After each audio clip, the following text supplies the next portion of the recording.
Agenda item is transformations to travel and post-COVID-19 world. Devin Liddell, the principal futurist for TIG.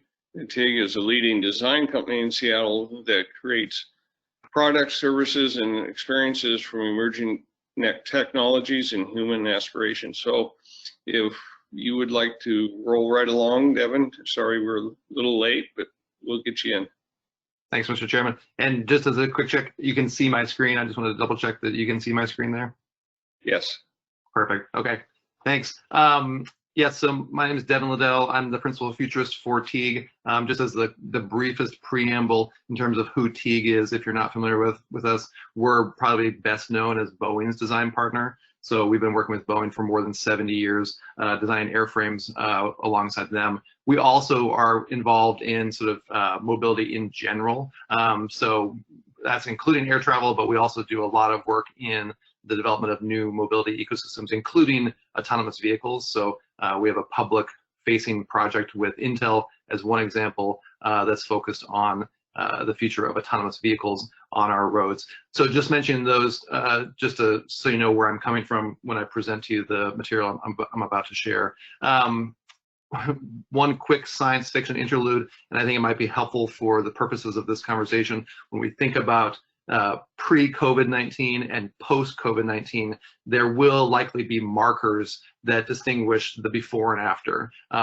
In a real-world scenario, the likeliest corollaries are probably the events of September 11th, 2001. So when you think about, for example, traveling using air travel prior to 9/11 and then air travel post 9/11, a lot of those experiences are actually familiar with one another. There's not enormous changes, but that said, there are important changes. So you likely will notice there is a distinction between a before and after. From a science fiction standpoint, it's probably hard to be a futurist if you're not a science fiction fan, and I certainly am one. If you think back to the 1984 film Blade Runner, this image is of actually the police car that appeared in that film in 1984. And then if you look at the same type of vehicle that appeared in its sequel in Blade Runner 2049 a few years ago, the vehicle is similar, but actually has changed in a couple of important ways. Most notably is that it's actually more rugged. It's sort of been ruggedized.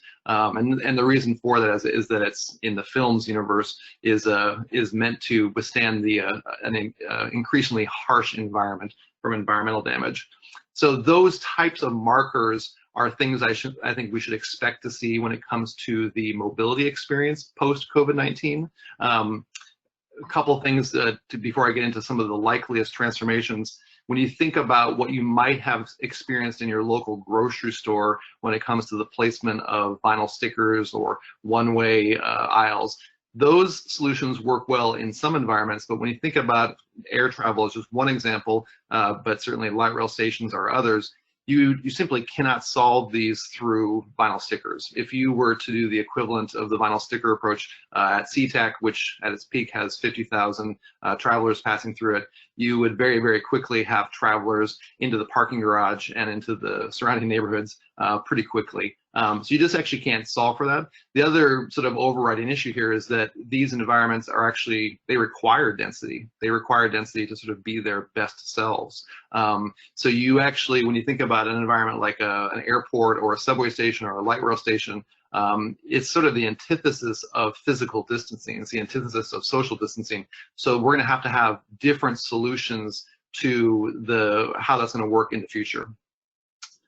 If you think about an interaction model that's become extraordinarily pervasive around the world that will likely change, it is the touchscreen. That won't change necessarily for our personal devices, but in terms of shared devices, our airports and subway stations and light rail stations and bus shelters and the like have been increasingly populated with touchscreens. And we certainly know from research already that people are trying to figure out ways not to touch things. They want to actually have even contactless food delivery as just an example outside the realm of transportation. So we're starting to see all sorts of hacks so that people don't have to touch things. I can hold this up. This is actually just a copper brass alloy key that's being sold right now. It's a pretty popular item, and what it is just it affixes to your keychain, and its sole purpose is to figure out ways not to touch things. Even the hook right here is meant to latch onto a door, so you don't actually have to touch the door handle. When we think about what's happening with touchscreens, they are already, believe it or not, starting to disappear from some airports around the world. There's been a lot of advancement in terms of what's the sort of post-touchscreen world that we might live in, and I'll touch on that in a minute or so. There's two sort of really likely transformations that we can expect across the mobility ecosystem, and I want to touch on both of them, but I want to touch on them through two different lenses. One is sort of what's going to be potentially good about it, and then the second part is what are some things we're going to need to be concerned about? What are some potential underbellies to these transformations, because they certainly have them. The first one is that we will likely see a lot more automation. We're going to see a lot more transportation systems become automated. This is actually part of a broader trend that arguably began prior to COVID-19. One of the things, if you think about in terms of airports, and this again is not limited to airports, but when you think about North American airports actually collect quite a bit of revenue from parking.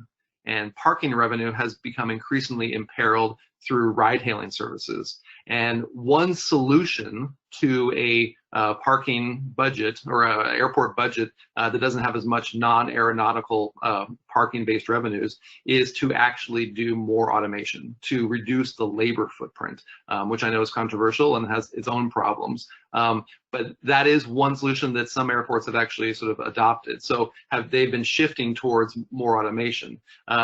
There are ways in which in a post-COVID-19 world, we will likely have to embrace automation just from again, from a before and after standpoint. This is a very early sketch from Teague for a autonomous baggage vehicle, like a bag bot, that would actually seek people out in the terminal and reunite them with their checked bag as they make their way from the aircraft to the land side of the airport. This is in comparison to what we have right now, which is where you actually would meet at the carousel, the baggage carousel, and crowd shoulder to shoulder, again, so the antithesis of physical distancing, and you would crowd there and wait for your bag to be delivered to you that way. One solution, again, here is actually to have automation via an autonomous vehicle that would deliver the bag to you as you move through the terminal. We've already seen lots and lots of robots appearing in transit-based environments. We should expect more robots to appear in transit-based environments. Again, in the theme of automation, these types of devices can perform all sorts of things that are valuable to travelers and to passengers of various different modalities. So we should expect, again, sort of the proliferation of robots and drones and AI-powered help. That is going to be something that is definitely going to be accelerated by the effects of COVID-19, but was also sort of already in the works.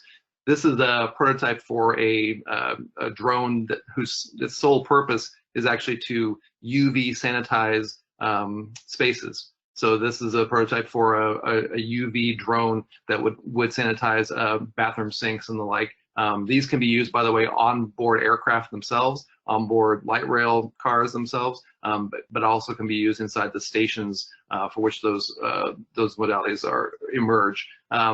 This is, by the way, not necessarily futuristic stuff. That previous one was a prototype. This image right here is actually of a UV robot that's already in service. It entered service last month in Doha Airport in Qatar. So this robot is already doing its job in that airport, sanitizing via ultraviolet rays common spaces in that airport. We'll also see in this vein of automation, we're going to see the rise of sort of gesture-based and touchless interactions. I touched on touchscreens earlier, but there is a lot within our mobility ecosystem that requires people to lay hands on. And again, those are things that passengers have already told us across a whole bunch of modalities that they want removed from the system. when you think about boarding an aircraft and actually having to wrestle with the bin, that is a good example of a really problematic interaction moving forward. It was problematic to begin with, to be blunt, but it's especially problematic when you start introducing the prospect of people laying hands on your bags, right? So people actually interacting with that bin and shuffling around their bag, shuffling around your bag, interacting with your belongings, never mind having to actually wrestle with the bin itself. This bin, to put a finer point on it, this type of bin, we should expect in fairly short order to shift towards a model where you would actually just wave your hand in front of it and the bin would lower, and then you would raise your bag in there. There might be a designated space for it, and then you would wave your hand and the bin would raise again. From a labor standpoint, many airlines, just to use airlines as an example here, many airlines already actually have rules that preclude their staff from interacting with bags at all, from an injury prevention standpoint. So this type of prospect of a gesture-based bin is something that we should expect to see in pretty short order. The other one, which again is something that was already in the works, but we'll see more of, is if you think about the in-flight entertainment system on board aircraft. But these are the same systems that are on board some buses. Those in-flight entertainment systems can have cameras, and many already have cameras included in those systems that can track your eyes. And one benefit of that is that if they track your eyes, then they can actually turn off when they sense that you fall asleep. Perfect. The next one is that clean metrics will get competitive. So the image I'll show you here is you're seeing someone boarding a subway car, and because of automation, because of advanced data, they actually can know which cars are most recently cleaned. So the prospect here is very similar to what we might have seen already with health department inspection ratings when it comes to restaurants. That type of rating and that type of placard we feel will likely spread to the mobility ecosystem and give people new information in terms of how they actually want to move around from a cleanliness standpoint. The real advantage of a system when it comes to automation is that there is lots of efficiency. The underbelly of that efficiency is the lack of empathy. When you think about a highly automated environment, regardless of what type of modality that is that it serves, if you conform to sort of the general requirements or the general expectations of that system, you're in luck. If you suffer an anomaly within that system, you've lost your pet's been misrouted in an airport.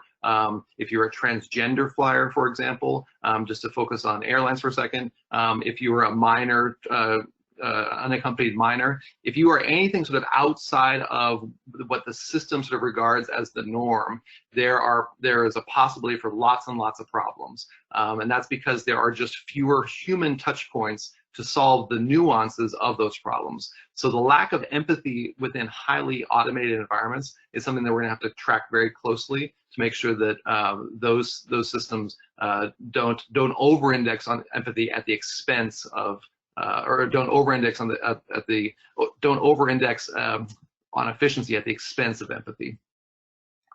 The second one, and it's related, is that there's a very high likelihood that the mobility systems will sort of merge with the surveillance state, if you will. And that sounds maybe more alarmist than I mean it to. But again, this is something that is already sort of underway when it comes to a technological standpoint. We're already seeing these types of systems emerge in our transportation systems. This is the view from inside a smart helmet that's being used in a number of different mobility ecosystems to track or to passively screen, I should say, passively screen passengers and travelers who might have a fever. This is different, by the way, than having checkpoints where you would check everyone's temperature, one after another. This actually allows someone to sort of rove around these systems and again, passively screen for fevers. The prospect of this is potentially really important. The prospect when it comes to the advantages of surveillance, and I'll talk about the disadvantages, later, the advantages, of course, is that you could actually turn transportation systems into the way that emerging threats are actually contained, which is very different than what they are right now. Right now, transportation systems are largely seen as sort of the vectors of disease, if you will. Even sometimes, by the way, just from a perception standpoint, even if it doesn't hold up to reality, as one example of that, a lot of people worry about circulated air inside aircraft, but the air circulated inside a modern aircraft is exceedingly clean because of HEPA filtration, and yet the perception persists that somehow the air is very compromised. So nonetheless, surveillance could be a way in which we actually we detect and contain threats as they emerge. We'll see the sort of spread of things we've already seen in terms of like smart tunnels and a lot of biometric enabled spaces. This is actually a service that's already in place in Dubai. This is a smart tunnel that screens air travelers there. Early prototypes of this system were really fascinating. They were built into aquariums that you would walk through, believe it or not. So you'd walk through a tunnel that had an aquarium that was built around it. And there were live fish in those aquariums, and travelers would pass through those tunnels. There were also digital fish inside those tunnels, and the digital fish were there very specifically to grab your attention as you walk through the tunnel, and those digital fish would grab your attention and have you tilt your head in just the right way so that a series of cameras could get enough shots of your face to verify your identity. But this tunnel right here, as it exists right now, is already in service in Dubai and already pre-screens millions and millions of travelers. Atlanta Hartsfield, by the way, to use a U.S. example, there's an entire international terminal at the Atlanta Hartsfield Airport that is entirely run by biometrics. You actually have to opt out as a traveler to be screened any other way except for biometrically.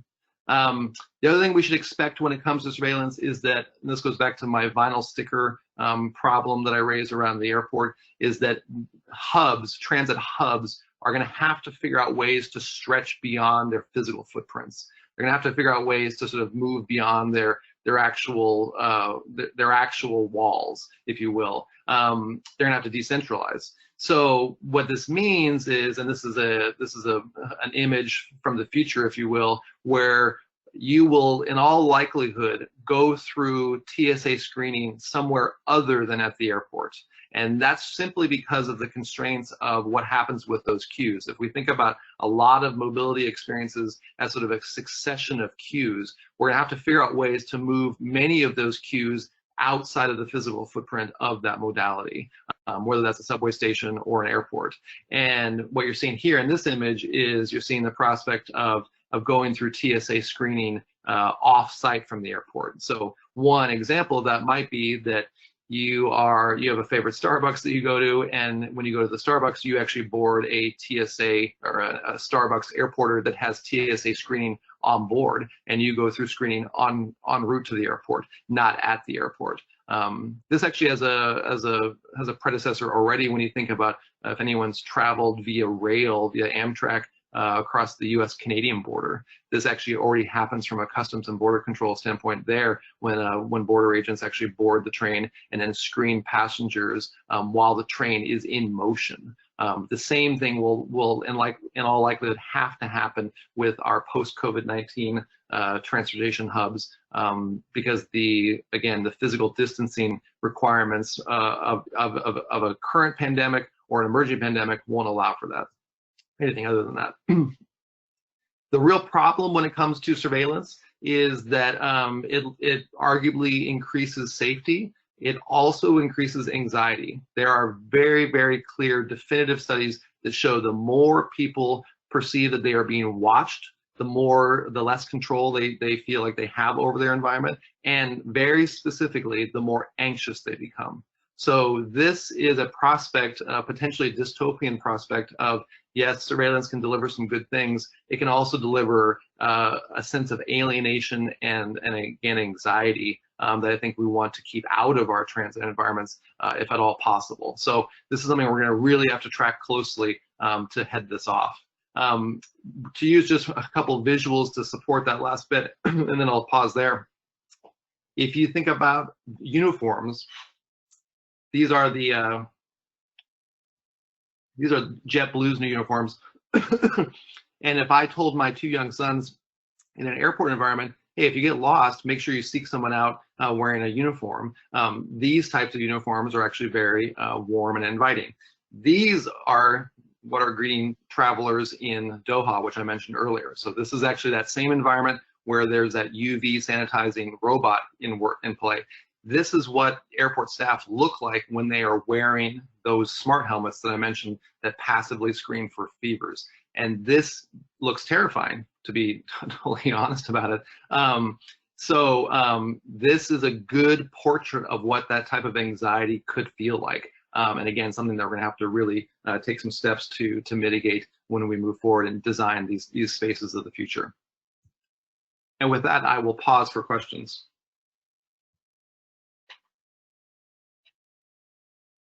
Great, thank you, Devin. It's really interesting. Didn't have any idea some of those things were going on. Any questions from the commissioners? Jerry, can you hear me? This is Hester. Yes, I can. Okay, great. Great. Sorry, I just switched to my phone because of the feedback. So I wanted to kind of ask a broader question to Devin and all of our panelists. We talked a lot about racial justice at our last meeting and needing to make sure that we're hearing from a diversity of folks about the future that they want and they need. And, you know, I've received some feedback from colleagues on this particular panel and the fact that all of our panelists talking about the future of travel are white. And so I think that's a growth opportunity for us going forward. But in the meantime, I'd like to ask each of the panelists, who are the Black futurists and urban planners that you follow and that we should be hearing from, and what are they asking for?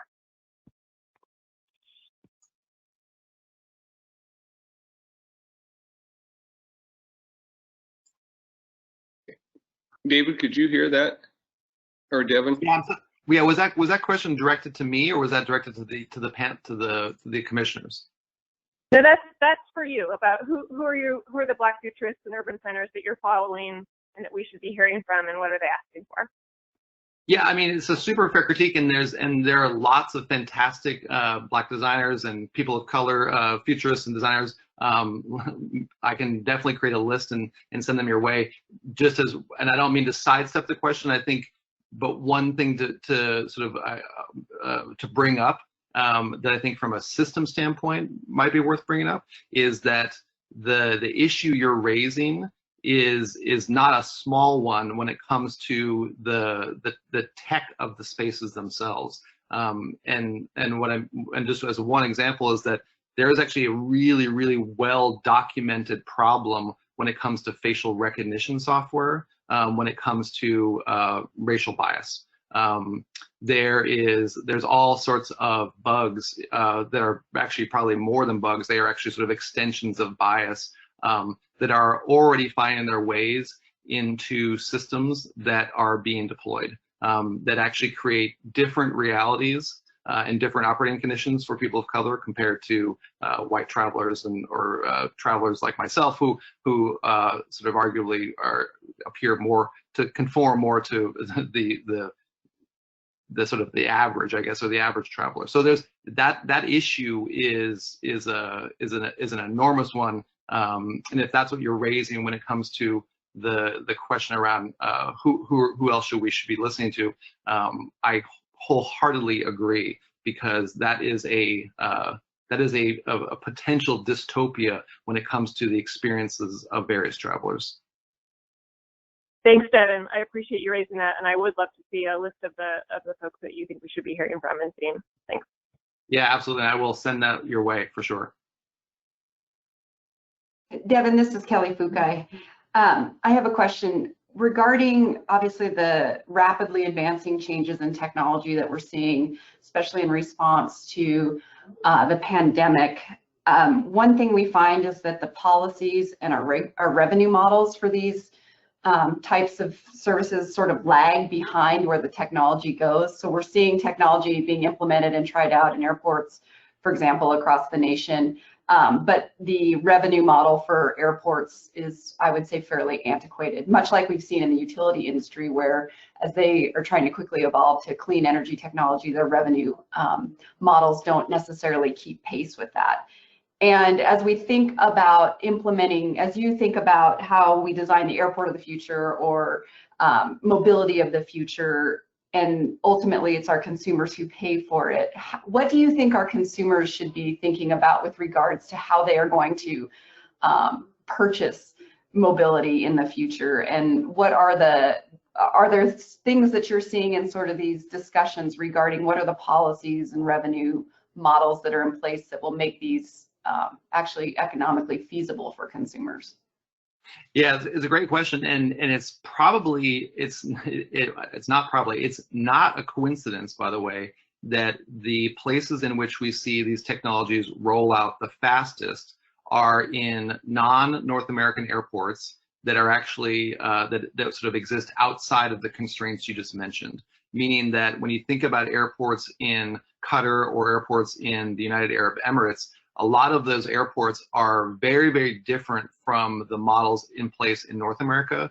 The airport model in North America, in broad brushstrokes, and you can chime in and correct me if you disagree, is largely one of sort of like a landlord-tenant model, meaning that the airport operates, and it typically operates at sort of the within the sort of the public trust, if you will, and that airlines are sort of, you know, influential tenants. That's different than a lot of the airports that I ended up showing in some of these examples, not intentionally, but it's because where those technologies tend to emerge and to be deployed first, because those airports don't subscribe to that model. When you think about airports in the United Arab Emirates as an example, those airports essentially operate at really sort of at the behest of like a key tenant, in that case sort of Emirates. Emirates Airline as an example. And from a government standpoint, what those airports require, they actually get from a policy and from a funding standpoint, which is again what you bring up, which is different than what we have here in the North American market. There's lots probably to unpack in terms of what passengers and travelers want from this.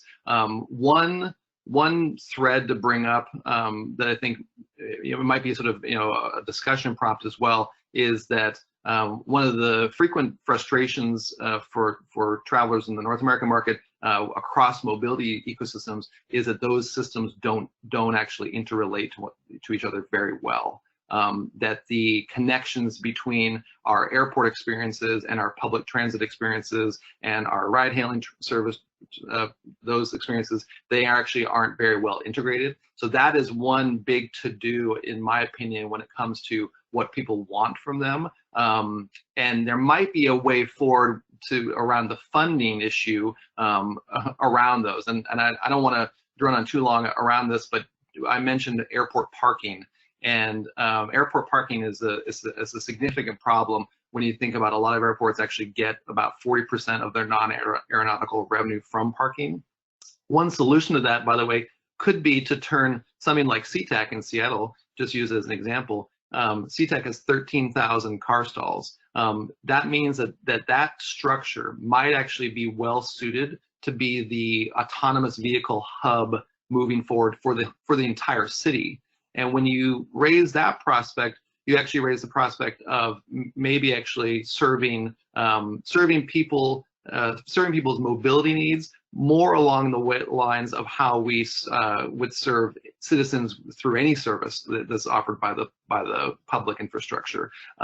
Right now, one of my main concerns is that there is an emerging gulf between the haves and the have-nots when it comes to just mobility. I think the rise of ride-hailing services actually are a good specter of that. So to maybe sort of draw those two lines together in terms of like funding and policy, when we envision new futures, I think one of the things we need to figure out ways to do is to envision ways in which disruptions like parking revenue problems will actually create opportunities to design more equitable and more efficient and more interconnected mobility systems of the future. Thanks, Devin. That's really helpful. Lots to discuss there, so we can have a sidebar about that, I'm sure. Great, thanks, Devin. And I'm thinking that we'll see you again in the future. But I think for now we should move on. That's extremely interesting presentation. So Thanks so much for having me. thank you. With that, we are scheduled for a break, and I think we will reconvene at, what is it now? 10:40.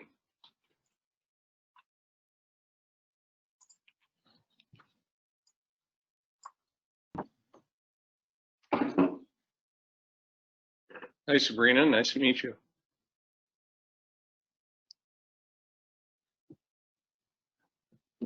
Another couple. She's still muted, I think. Okay, I think we're good to go. Welcome back from the break. Excuse me. The next agenda item is future of transportation post-COVID, opportunities and challenges explored. We have with us to moderate this panel Sabrina Minshall, who is the Executive Director of the Spokane Regional Transportation Planning Organization, and I'm going to let her take it from here. Thank you, Sabrina. Sabrina, you are still muted.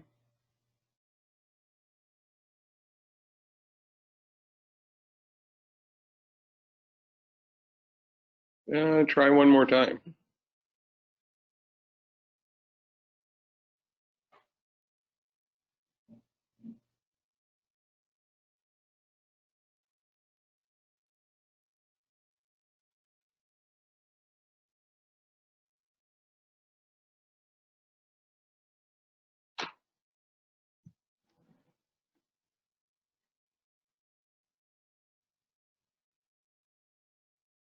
That any better? There, we finally got you. All right, we'll lose the headphones and see how that goes. All right, well, thank you. I have the honor to be able to introduce our distinguished panel. What I'm going to do today is give you the order of the panel, and then I'll actually introduce the panel in the order they're going to speak. After each panel presents, at the very end, we're going to have a chance for the panel to both ask each other questions, and then depending on how much they do that, I have some questions. So maybe that'll motivate them to ask each other questions. First of all, just to give a little heads up for the audience today, what we're going to be talking about, we've gotten a little bit of a heads up from our futurist, but many of these disruptions that we've talked about have led to opportunities for change and improvements. But where and how fast do we expect some of these opportunities to happen? So this panel will provide some perspectives on how COVID-19 have given the impacts for transportation and insights into how public officials and decision makers can consider going forward. So we're going to talk about the data we have and what kind of that data can help inform decision making, broader economic impacts, and how the private sector along with the public sector can anticipate these shifts and use these shifts to make decisions. Public and private collaboration, how that can advance stronger active connections between separated sectors. Fiber optics, how that can make a difference, as well as across the state. What does that mean for different rural and urban decisions? And then exploring the impacts to transportation, shared mobility, and equity. So that's kind of an overview of what we might be expecting. So the order of our panels today are going to be CEO of Challenge Seattle and former governor of Washington State, Christine Gregori, will be going first. Mark Hallenbach, director of Washington State Transportation Center, University of Washington, Mark Hallenbach will be second. And then Susan Shaheen from University of California Institute on Transportation Studies will be third. And then Chris Medford will be fourth. So hopefully all of our panelists knew their order. So I'm going to start with introducing Christine Gregori. She's probably someone who doesn't need introduction to most of the folks here, but I thought the most important thing that was interesting to me, and I hope that she knows this, but Fortune magazine actually listed her as rank #2, I didn't see who was rank #1, of the world 25 greatest leaders of heroes of the pandemic, with CEO of Challenge Seattle. A former governor, of course, of Washington State. She brought hard-hit Seattle business community together for the city's outbreak, insisted on a science-based response early in the outbreak, which brought a group together of some of the most competitive corporate rivals And they followed her lead, acting early, aggressively, and in unison to help slow the virus spread. So I think a theme that we're going to hear throughout today is the public-private partnership. And Governor Gregori really led that. She actually grew up on a farm in Auburn, Washington, where she learned to appreciate the pertinence of an education. She got her bachelor's degree in certification teaching, University of Washington. But for all of those on the eastern side of the state, she has a law degree from Gonzaga. So don't worry about it. We're still the Bulldogs. She served as Attorney General before the governor, and then, of course, brought all the public and private folks together. So with that, we'll turn it over to Governor Gregori, and then we'll hold questions till the end through all of our panelists, please. So Governor Gregori. Thank you. Can you hear me? Great, great. Thanks everybody for allowing me to join you today. Interestingly enough, I want to talk a little bit about the Cascadia Innovation Corridor and a report that we expected to introduce in March, the title of which was The World's First Sustainable Mega Region. But we were upstaged by the pandemic and we put it on hold. And so I'd like, if I could today, to share with you a vision for tomorrow that we were about to introduce as one idea of how we could deal with some of the essentials of making a sustainable mega region. Next slide, please. Just a little bit about Challenge Seattle. These are the members of Challenge Seattle. We are 20 in number. We have most of the large companies, you know, the Boeing, Microsofts, and so on. And 3 of our members are philanthropic, the Hutch, Gates, and Path. Next slide, please. So what we were trying to do as Challenge Seattle is really give back to the community at large. And so we have 4 focus areas currently. One is transportation, which has been with us since the very beginning. We're now 6 years old as an organization. We created, Mark knows this very well, we created the Mobility Innovation Center at the University of Washington with the idea that we need to think with innovative, creative, new ideas, using technology where possible to solve some of our transportation problems rather than assuming build is the only answer. Just recently, we were awarded a $3.4 billion grant from the Department of Transportation for the creation of a virtual command center. Mark's very much involved with that as well. And the idea here is to really bring real-time information to all transportation first responders and to the driving public when we have an incident. But the potential for that whole system is much well beyond that. Second one is middle-income housing affordability.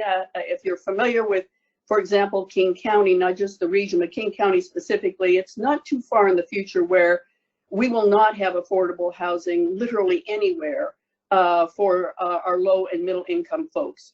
So our emphasis has been on middle because there are no incentives to build middle income housing.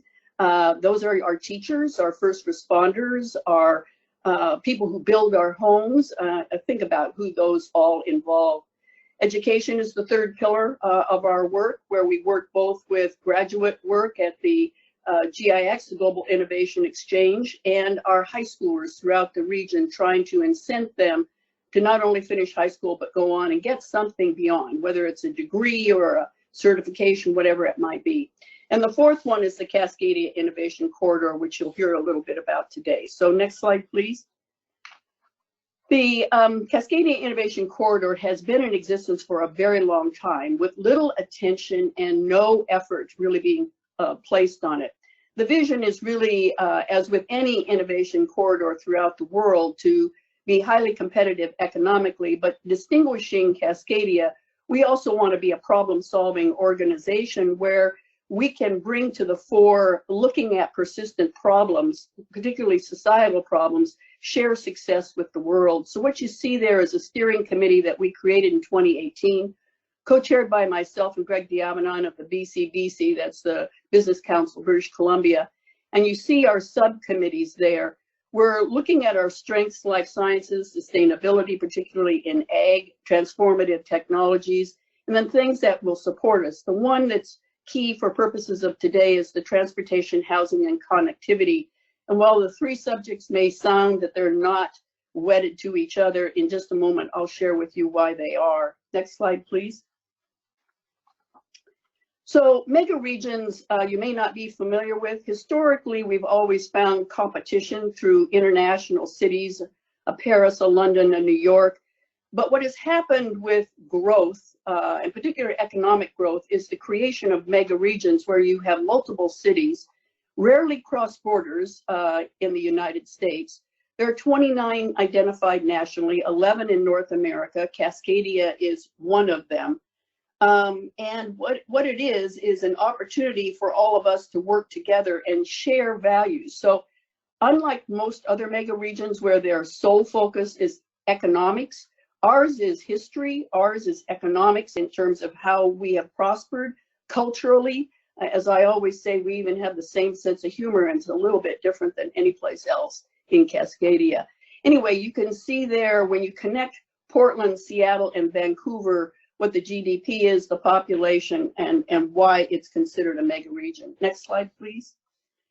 So high growth mega regions in the world, while they have been very successful in their economic growth and population and so on, they are suffering from some fairly consistent and dramatic challenges. One, the lack of affordable housing. Two, severe traffic congestion. And three, greenhouse gas emissions. Cascadia is no exception, with 800,000 new jobs over the last 10 years. And with any other mega region, our failure to be able to accommodate projected growth into the future will do nothing more than magnify those identified problems. Next slide, please. Other mega regions have dealt with their growth in two ways. One's build up or density, which if you are familiar with Seattle at all, that word is a four-letter word to many people, but nonetheless, build up and do so with density. Thus, you reduce greenhouse gas emissions, but you dramatically increase housing costs.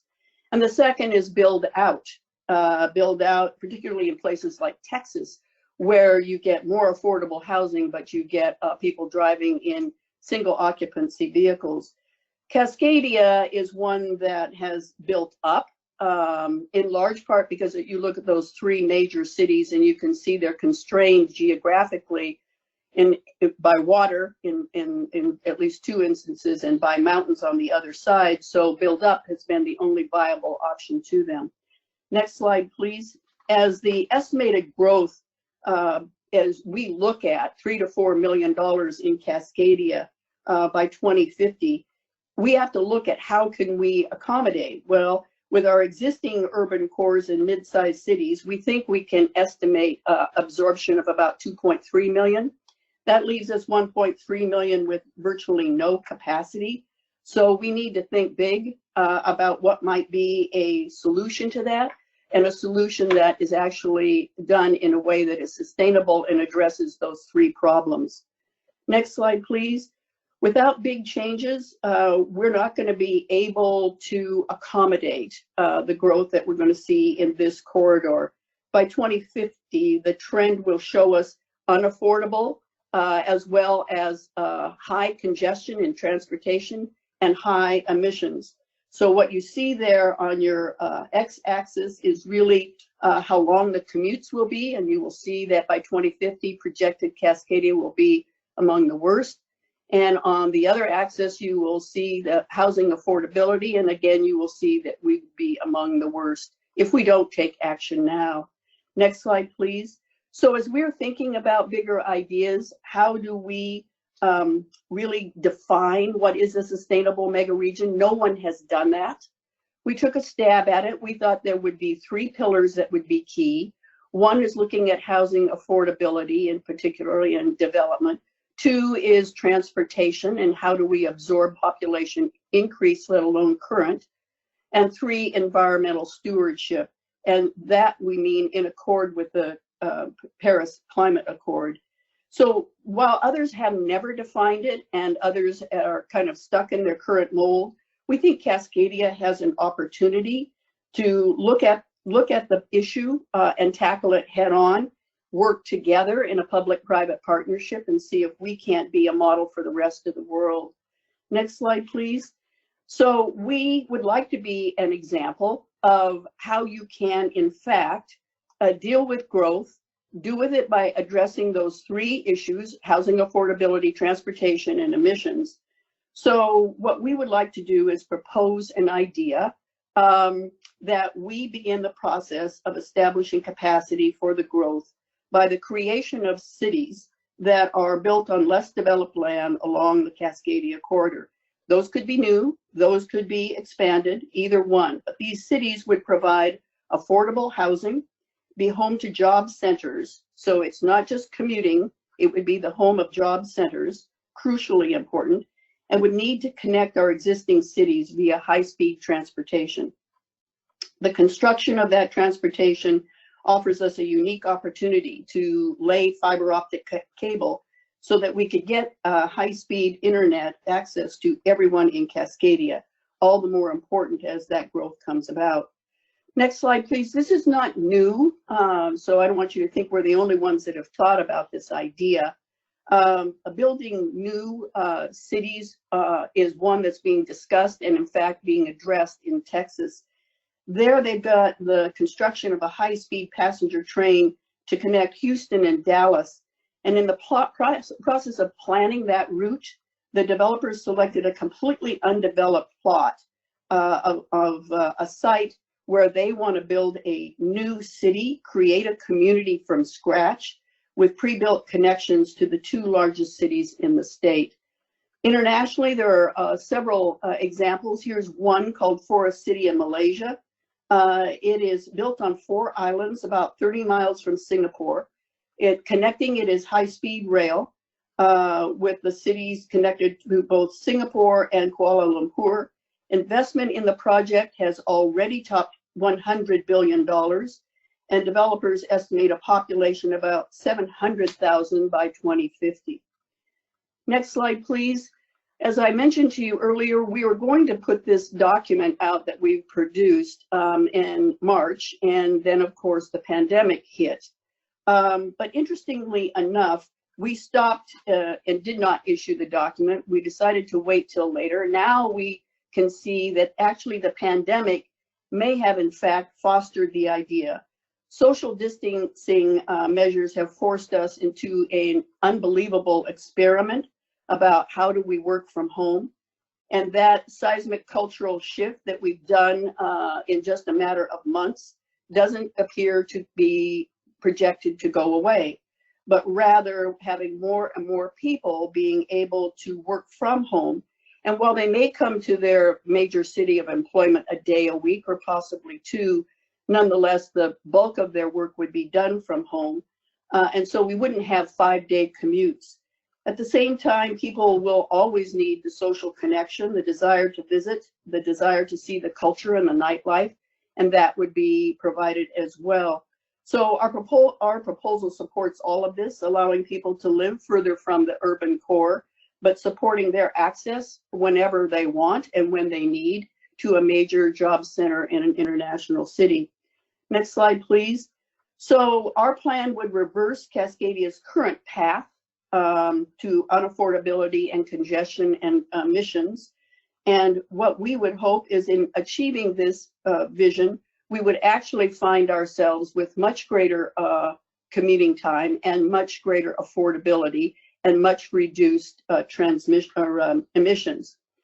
Next slide, please. Now, so this is not a new idea, the high-speed transportation. The idea of building out cities is, on the next slide, you will see ultra high-speed transportation study has been underway now since 2017.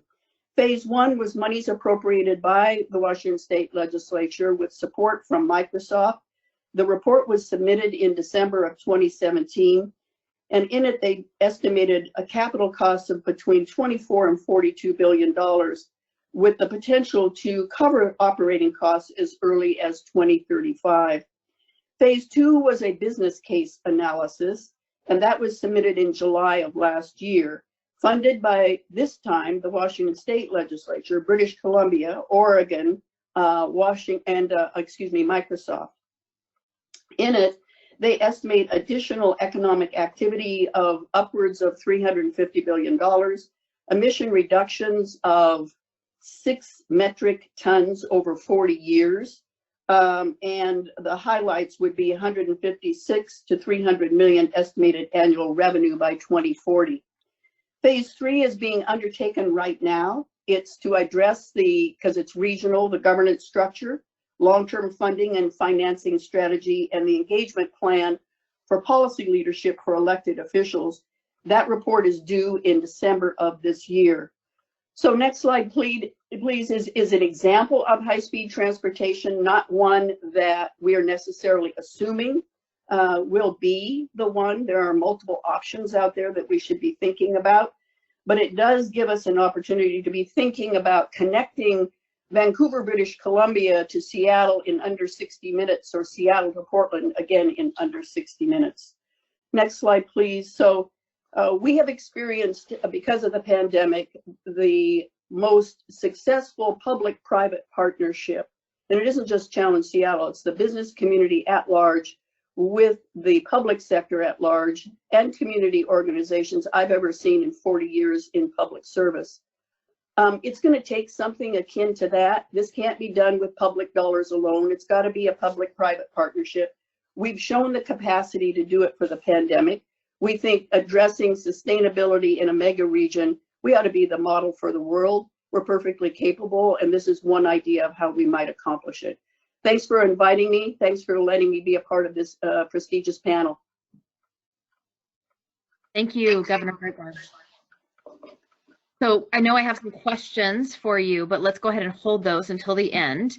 And I appreciate that. So next, we are going to move to Mr. Hollenbeck. And I'll do a brief introduction here for you.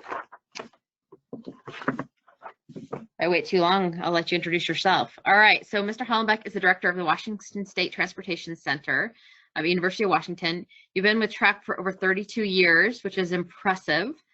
Your research involves the collection, use, summarization, and reporting of data. So for us data geeks that are on the call here, we'll appreciate that.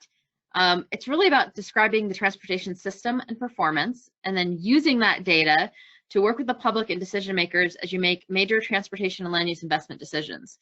So for metropolitan planning organizations, that is our life. So we appreciate that.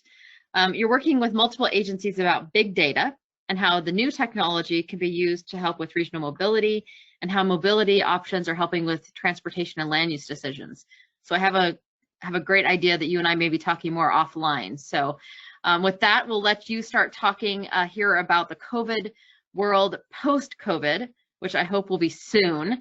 And then we'll hold some questions for afterwards. So Mr. Hollenbeck. Okay, so first thing is always to check the mute, unmute thing. Can you guys hear me?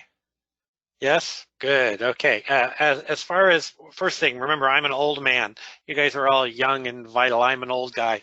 So I've been in this business so long. I've gone from, can I please have a data point, any data point that I can use and expand to whatever, to now, oh my gosh, how much data have you dumped on my computer desktop? And, you know, can I actually run anything? And how do I summarize this into something that Governor Gregoire can actually use when talking to real humans, as opposed to, you know, data geeks like me? So it's a different world.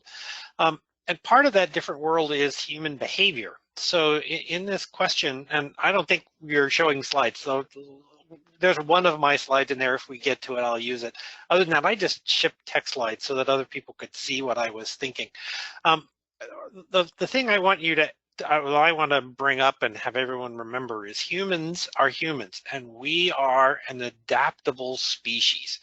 We do things because we've always done them until it doesn't work, and then we try something different if we have to, and if we like it, we keep doing new stuff, and if we don't like it, we do something else. All right, and so getting humans to change is an interesting, difficult problem, and transportation is no different. And one of the things that's happened to us is this pandemic has arrived, and it is forcing us to change. Now, when I think about that, then the very first thing I say when I'm trying to predict the future, and when I teach forecasting, I always like to say, look, if you can forecast the future, why are you in transportation? Go to Las Vegas, make a lot of money, have a great life, you know, but because if anybody can predict the future, transportation is not where you should be.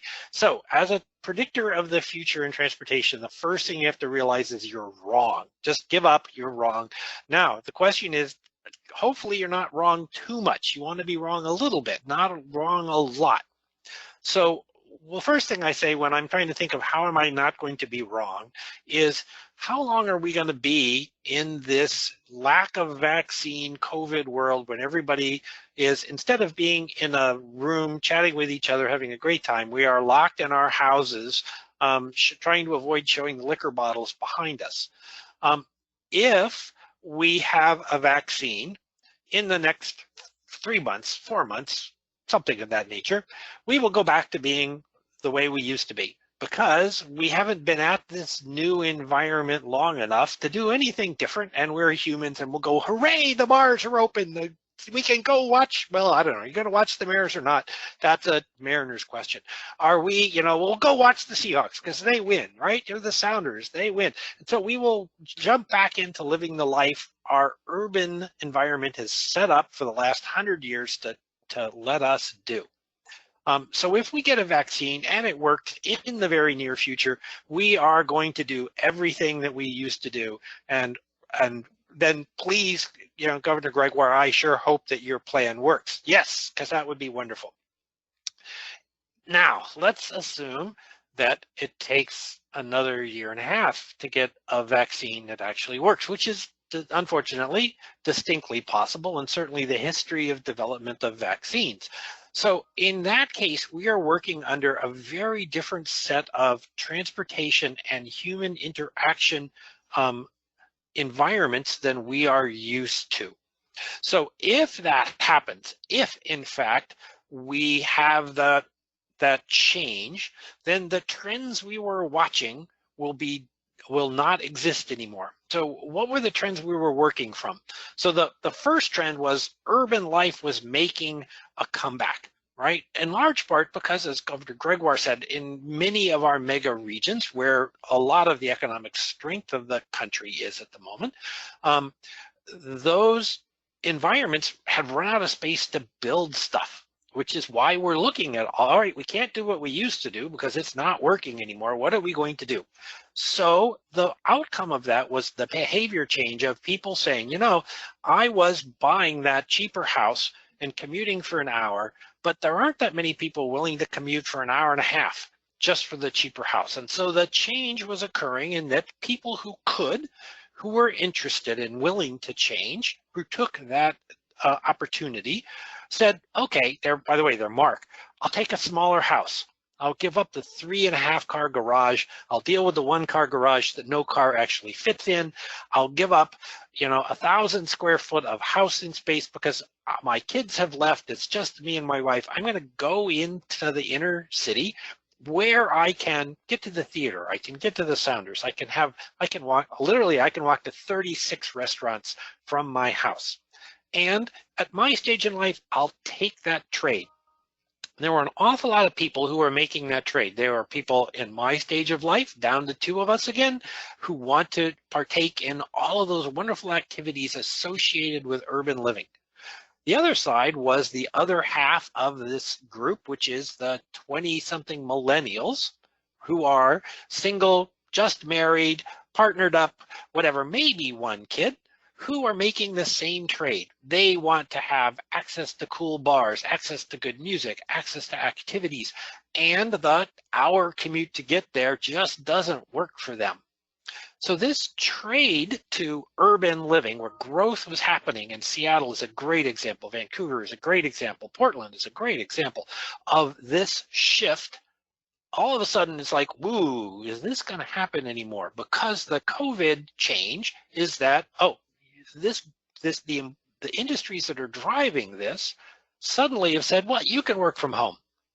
And when they say you can work from home, now the good part, I got more house, I got a yard, I have more space, and I have less cost. That is still good. And the bad part, oh, you have to commute. That sucks for 5 hours, you know, or 10 hours every week in and out, and maybe more than that. And that part has suddenly gone away. And so, are we going to see again this spread back out? The change back to the last 100 years of urban development in the region. Because if in fact you get to give up the bad part that has been causing people to reconstitute into the urban environment for the good part, cheaper housing, bigger land, okay, then I think you could see that reverse. And that has interesting impacts on how people will travel. So why did we go to the urban center, and will we continue to see this? And I think Chris and Susan will have way better insight into this than old traffic engineers like me. But one of the reasons that companies, particularly in the modern tech world, why we have come back into the urban environment is we like the connection that happen. Now, humans are social beasts. We like to interact. Matter of fact, the worst thing about being locked in our house is that you don't get to go out and see the outside world. Right? And what has happened when we reopened? Everybody went back to being human. Let's have parties. Let's go to the bars. Let's talk to each other. And now the virus is back. Right? This is really hard for us to give up. We like this interaction. In the tech world, you heard from Governor Gregoire that, hey, productivity is up. Well, I have actually good connections to many of our local tech companies, and there's some interesting caveats with that. The managers I hear say, the software coding guys who are coding, who already know what they're supposed to be coding, their productivity is up. This is great. However, where our productivity drops is when we have to work across teams, when we are no longer in the room chatting with each other, when we are really worried about losing the serendipitous interventions that happen, which is why Amazon is in South Lake Union. They are happy to be in South Lake Union and to pay more absurd amounts of money for real estate space, because Amazon people leave at lunch and they run into their colleagues from the local startup community, and they have lunch at one of the food trucks for one of the cool restaurants. And in those interactions, they think up 5 new ideas, and 2 of those make Amazon boatloads of money. And Amazon is happy to do that. Microsoft is happy to do that. Google is happy to do that, right? And that interaction, that bringing people together. So and if you look, matter of fact, there was a great article in the Seattle Times on the 4th of July. It came from the New York Times, looking at all of the large companies that did an awful lot of telecommuting and then pulled it back in. And the reason was because they were losing the creative spirit, the creative communications that make this happen. So what I've heard from the contacts I have in these companies is that they are, in fact, going to look for this interesting mix of, look, you can work at home 2 or 3 days instead of the 1 they were doing. We'll go to 2 or 3 days, but you're going to have to come in, and everybody on your team is going to be here on Tuesdays and Fridays. They're going to be here, and how you're going to work across teams, we'll see how that goes. Now that has fascinating impacts on the transportation network. So if that happens, 1, hey, great, we're going to have a whole lot of congestion relief. I've been able to say, hey, Mark has done his job. I get to retire. Congestion has gone away. I've solved it. I'm out of here. Mic drop. Wouldn't that be great? But people start to change, right? All the people who used to drive, who became transit people because driving sucked and transit was great, suddenly they're like, well, why am I taking the bus? I could catch a disease because, all these people around me have COVID or could have COVID. So I'm going to go back to driving, and hey, it's not even congested. So life is good. Our transit usage is at 30% last I heard. Our VMT is back at 86%, something along those lines, right? But human behavior is saying, I'm going to take the easy way out. I'm going to take the safe way out. So when I look at, I'm only going to work 2 days a week, does that mean those people are going to drive? Or are they still going to get on a bus? And are our buses crowded? Because if they're crowded and we're still a little worried about the virus, then by all means, they're going to drive. And it's only going to be a day or 2 a week, and I'll just put up with that and okay. So how is this going to happen? Well, I don't know. It's a fascinating trade-off in those environments. So I worry that our transit environment will struggle for money and it will struggle again for acceptance. Seattle is a high-tech transit world. The people who are on the bus, I mean, we're not a part of the world where only poor people take transit. We're in a part of the world where everybody takes transit, and that's really good. Will that still be the case? Will we still view it that way? Will we support it financially? And do we have enough capacity in the transit world that people will be comfortable with it? Or will people say, hey, life is sweet, I'm just going to drive today because that's safer, right? And I don't know where that will come out. If we stay in the COVID world long enough, those things will have to take place. If we shift back out of COVID world back to normal, we'll go back to being ourselves with maybe a little more telecommuting. We'll see where that goes. It's a fascinating question. The last thing, well, what you have in front of you, I did not invent, but I use it constantly. Susan, I'm seeing you laugh because I'm sure you have seen this. I call this the famous green slide. I actually have a PowerPoint presentation that is just this slide, so I give it out forever. And I can talk about it for 45 minutes, which will make everybody mad at me, so I will not. The key thing about this slide is that it's not about density. It's about the design of the roadway network. So the upper half of the slide is a traditional suburban cul-de-sac roadway design. It has segregated land uses.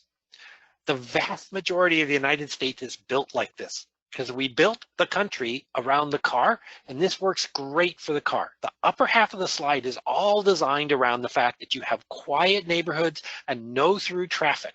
And we have all the single family homes over here, and we put all the multifamilies over here, and we don't want them to be noisy, so we put the mall over there, we put offices over there, heaven forbid. And what this means is the distances between where you are and where you need to go are long because the streets force them to be long. The result is, if you live in this environment, regardless of who you are, you drive. In addition, it forces everybody onto a few large roads, which are guaranteed to be congested. But we've built a whole community in this respect. The bottom half of the slide is a mixed environment, mixed use land use. It has a lot of interconnected grid network streets.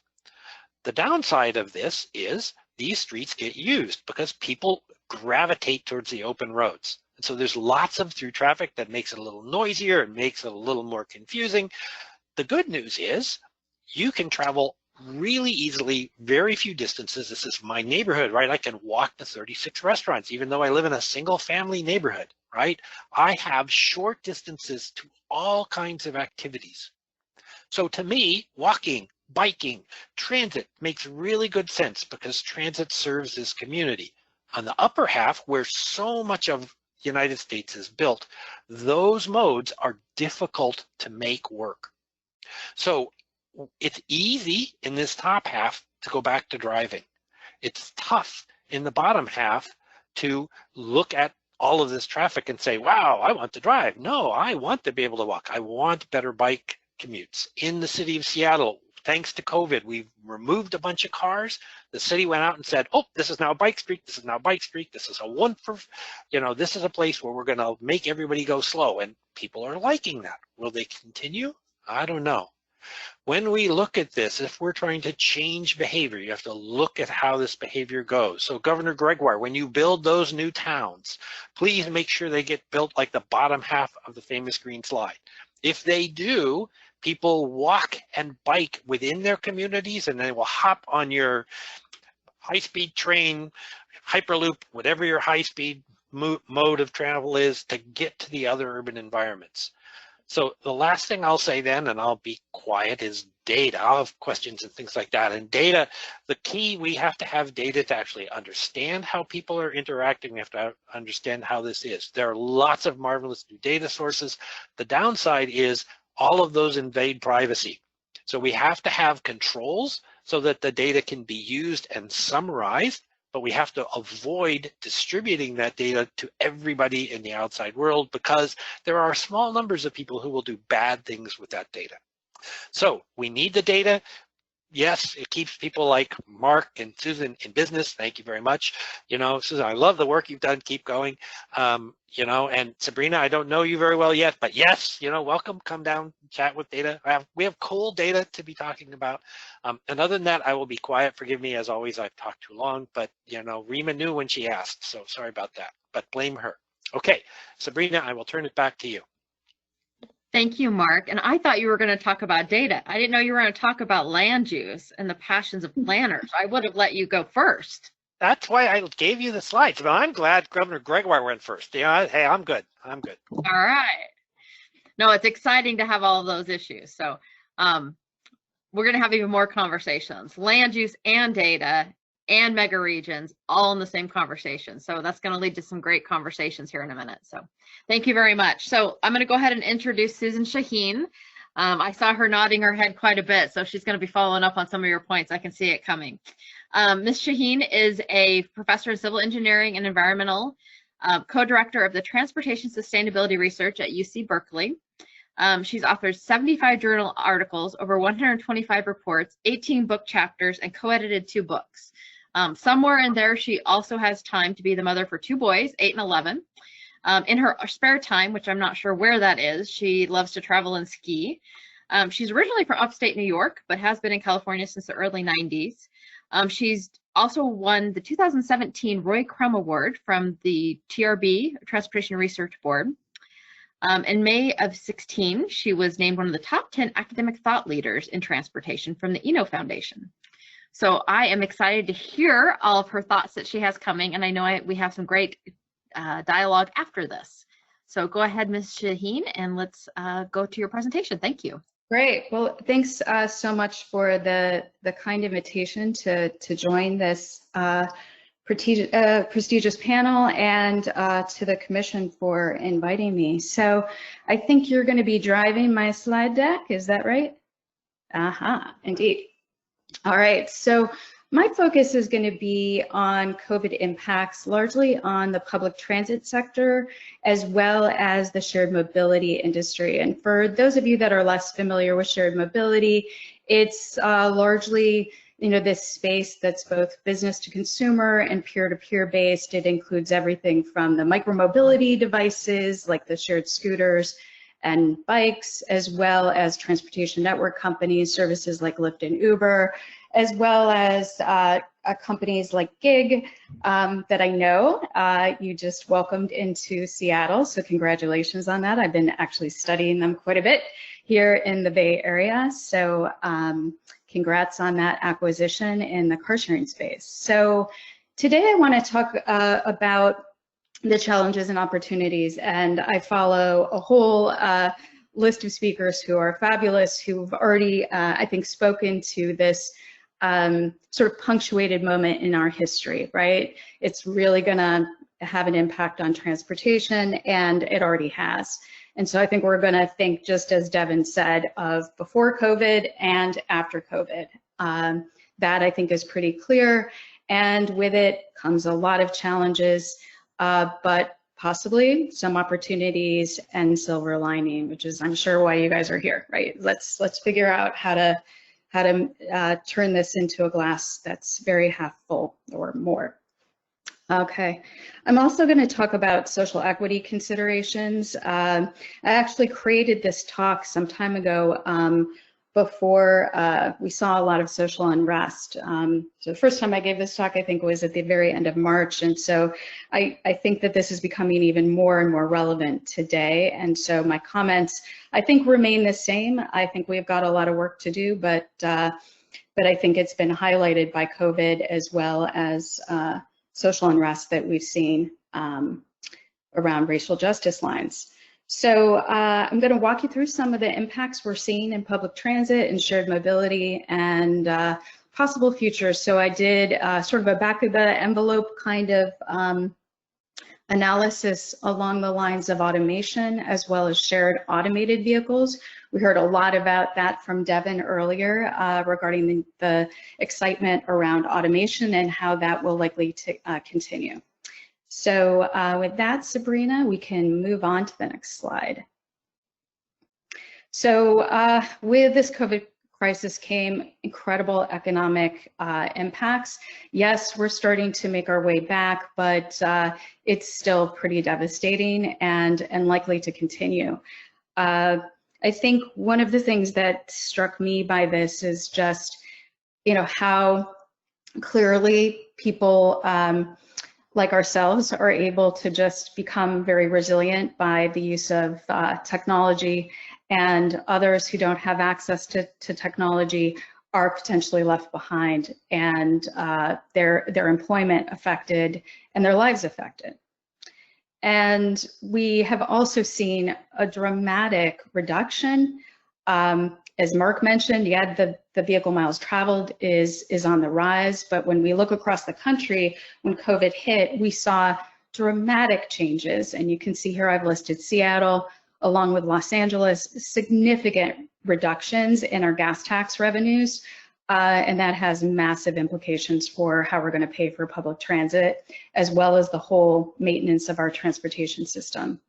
So public transit, as Mark mentioned, took a massive hit, and it's still very much impacted. And so we've seen a reduction in schedules and routes and operating hours. We've also seen the need for social distancing, so basically reducing the number of individuals that can board a bus or a train. We've seen people getting more reckless in their driving, despite the fact that we've seen less accident rates because less people were on the road. We saw severity in accidents actually going up dramatically. Shared mobility, which is a sector I've studied for over 20 years, boy, did it take a hit when COVID happened. And we've seen a lot of implications for the business community. We've seen closures, we've seen layoffs, we've seen acquisitions and mergers, and that's not new to shared mobility, but they were definitely prompted by this disruption. And I think many of us in transportation, right, feel a need to address these immediate effects on job loss and on the transportation sector, and are very keen to figure out how to restore public confidence in the public transit space, as well as the shared mobility space, because we all have climate goals, and we'd love to see congestion relief, as well as reduce our criteria pollutants, so the ones that affect our public health more on a daily basis. Next slide. So I've already hearkened a bit to the social equity considerations. I think this remains with us regardless of where we are in the response and recovery efforts to COVID. It's really critical for us to understand the interrelationships between access to jobs and to food, to housing and public health care, as well as mobility. I think Mark alluded very well to the importance of land use. We continually see these spatial mismatches that are really deeply impactful, particularly for lower income individuals who have to commute really long distances. And I know you have the phenomenon, just as we do in California, of super commuters, people who are commuting insane distances. So lots for us to think about as we move forward, and trying to figure out how to make sure that this crisis, this virus, does not further exacerbate poverty and homelessness. I think this is a really big challenge that we're facing here in California, and I know you're looking at as well up in Washington. So what opportunities can we put in place as we look to this future and really focusing on building resiliency and protecting our most vulnerable populations? Next slide, Sabrina. So one thing that I found fascinating early days was the World Meteorological Organization put out some statistics and said that because we'd seen this dramatic change in use of the private automobile, we saw a reduction also globally in CO2 emissions. So they put out this number that they expect to see by the end of this year, so by December 2020, a 6 percentage point drop in CO2 emissions. And it's interesting, if we were keeping with the Paris Accord agreement, we would be needing to have a 7.6% reduction per year annually to meet those goals by 2030. So this number is not that far off of that 7.6%. So how do we also take into consideration the global climate crisis along with this public health crisis? So as I mentioned, with VMT, the number of crashes are down, but the severity of crashes way up. One thing that we saw, and I think I heard some speakers discussing before Devin came on, is just active transport. We've seen more people walking, more people cycling. We've seen globally across the world movement towards increasing the amount of land use and infrastructure available for walking and cycling. And we've seen this in Milan and Buenos Aires. We've seen it in Oakland, which is really close to us here where I live, where we're seeing this movement towards slow streets. And it's really exciting. And in addition, all of us, I think, have been talking about the role of telecommuting. We're seeing a lot of opportunities there. And we're seeing some changes and shifts in public transit as well as shared mobility, but lots more potential there.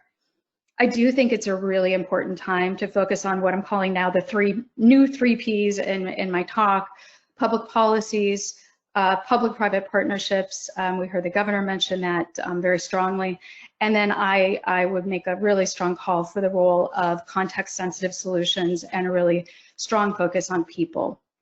And that, I think, is going to lead us to a more equitable, innovative, and resilient and sustainable future. Next slide, please. So public transit impacts. So the American Public Transportation Association has forecast a reduction in farebox revenues of about 75% over a 6-month period. That's devastating. This is, I think, one of the biggest hits we've ever seen to public transit, and it's shocking, and also something that I think we need to all spend a lot of time figuring out how we rebuild public transit and how we rebuild public trust in this particular mode. So I've already mentioned there's been a lot of different techniques applied in public transit to address the virus, including free transit and suspended fares. In part, that just happens because you're having people board from the back of the bus, and so it's very difficult to collect fares. But in some cases, other public transit agencies are opting towards a free transit model. We're also seeing Miami go towards increasing off-peak low-density service gaps. I think this is a really powerful opportunity to explore microtransit. And we've also seen the feds respond with a stimulus with $25 billion for emergency fund relief via the CARES Act for public transit, but that is nowhere near what we need to shore up public transit. Next slide, please. So this is a survey that was done by Transit App, and it included both the United States and Canada, about 25,000 people responding. And what this showed, I think, was not too shocking. I think it showed what we probably expected it to show, is that the active public transit community are really skewed towards low-income individuals. And also, if you look to the histogram to the right, it shows that Spanish speakers, when we hone in on the city of Los Angeles, are more likely to continue taking public transit. Naturally, along with this follows the result that a lot of essential workers are the greatest percentage of individuals having to ride public transit, and that there's very little modal shift for those who are reliant on public transit as a result of COVID-19. Metrolink in the Los Angeles area also did a survey after this Transit App survey in the late April timeframe, so it's a little bit more recent, with a population of over 11,000. And what they showed was some things that reinforce this, and maybe some promising news or some hints on what we could be thinking about. About 32% of the people who are riding Metrolink, not surprisingly, had no access to a car. we saw that about 81% said they were likely to ride Metrolink again. So there's a ray of shining hope. Barriers to riding again that people could address through their responses would include social distancing. So could we provide more social distancing? Could we provide more cleanliness? So there's a lot of focus on providing amenities like hand sanitizer and ensuring hospital grade cleaning. So we heard a lot of this, earlier in, I think it's Devin's remarks. Yeah, Devin talked a little bit about this with robotics and UV. So I think there's opportunities for us to rebuild that public trust. But some said telecommuting is a barrier to them getting back on public transit because they don't need to ride it so much. But the good news there is that was about 28% of the population or higher. And then about 22% said a barrier was they just feel safer in their in their own private car. So next slide, please. So rebuilding trust in public transportation, I think that's something we really need to be focusing on. And I've mentioned a lot of the remedies now. I think that we're potentially going to see other waves of decline due to resurgence in the infection or new viral strands. So while we may see it come back, we could see it decline again. I really think we've got to look at flexible finance models. I heard that question asked of Devin. I think this is really critical to what I would call a renaissance in public transit, which I've been advocating for years. And I think bold policy measures are going to be needed to do that. So next slide, please. So I want to feature just a couple of the impacts on some of the shared mobility options. So micromobility, also known as shared scooters and shared bikes, we've seen some varied impacts. So in New York City, city bike ridership increased almost 70 percentage points in March and compared to March of 2019. So that had a lot to do with people not wanting to be in public transit vehicles, for example, or taxis and TNCs for that matter. Washington, D.C., they have Capital Bike Share. Cabby expanded its access for low-income populations to a $5 annual membership.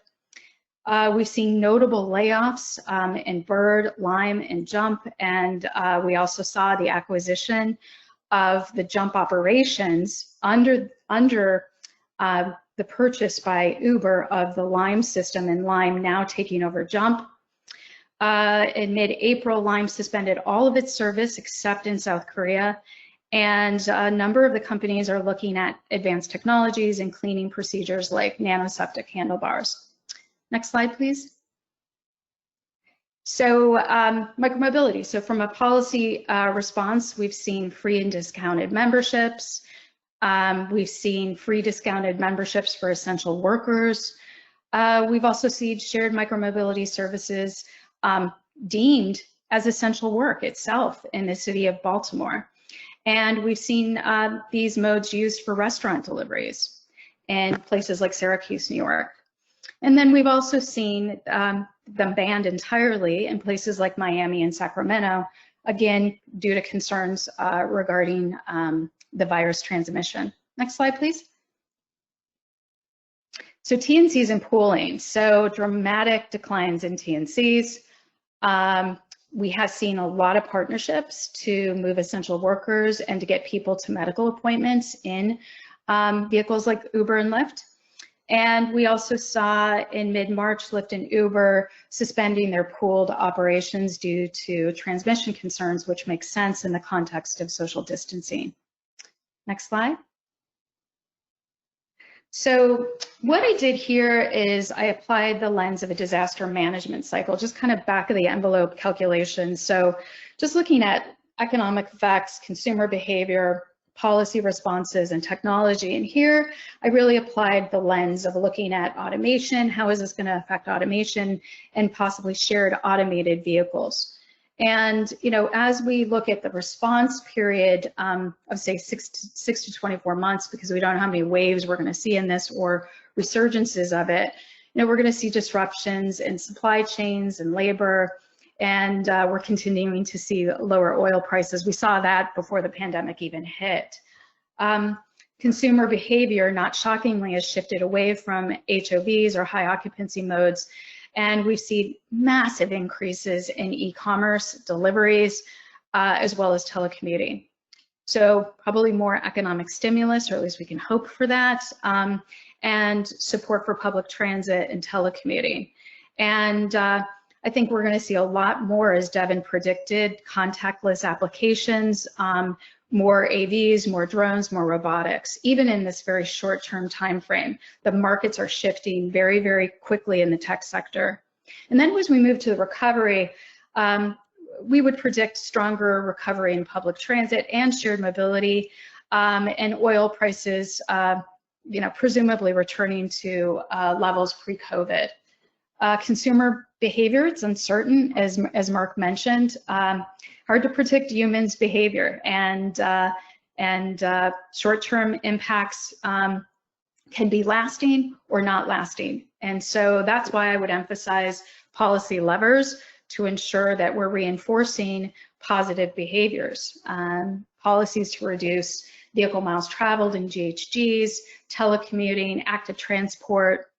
I think we'll see AV adoption delays, particularly in shared automated vehicles. We have seen with the Mayo Clinic, they retooled their shared automated vehicle to help with the delivery of testing supplies, but we may really need to rethink that until we have a vaccine with respect to individuals being really close together.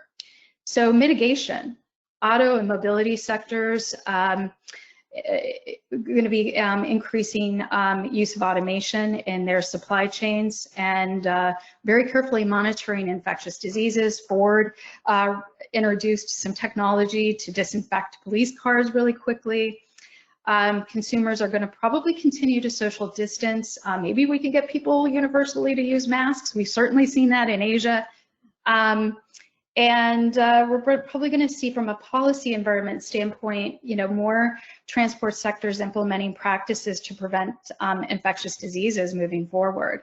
And technologically, we heard a lot from Devin on that, so I'm not going to go into too much detail there. Just think contactless. That's, I think, really coming. And in terms of our preparedness, enhancing our cleaning protocols and continuing our continuity of operations in the mobility and delivery sectors. Consumers prepared for future outbreaks in the future, maybe knowing better how to social distance and how to respond to this and use masks.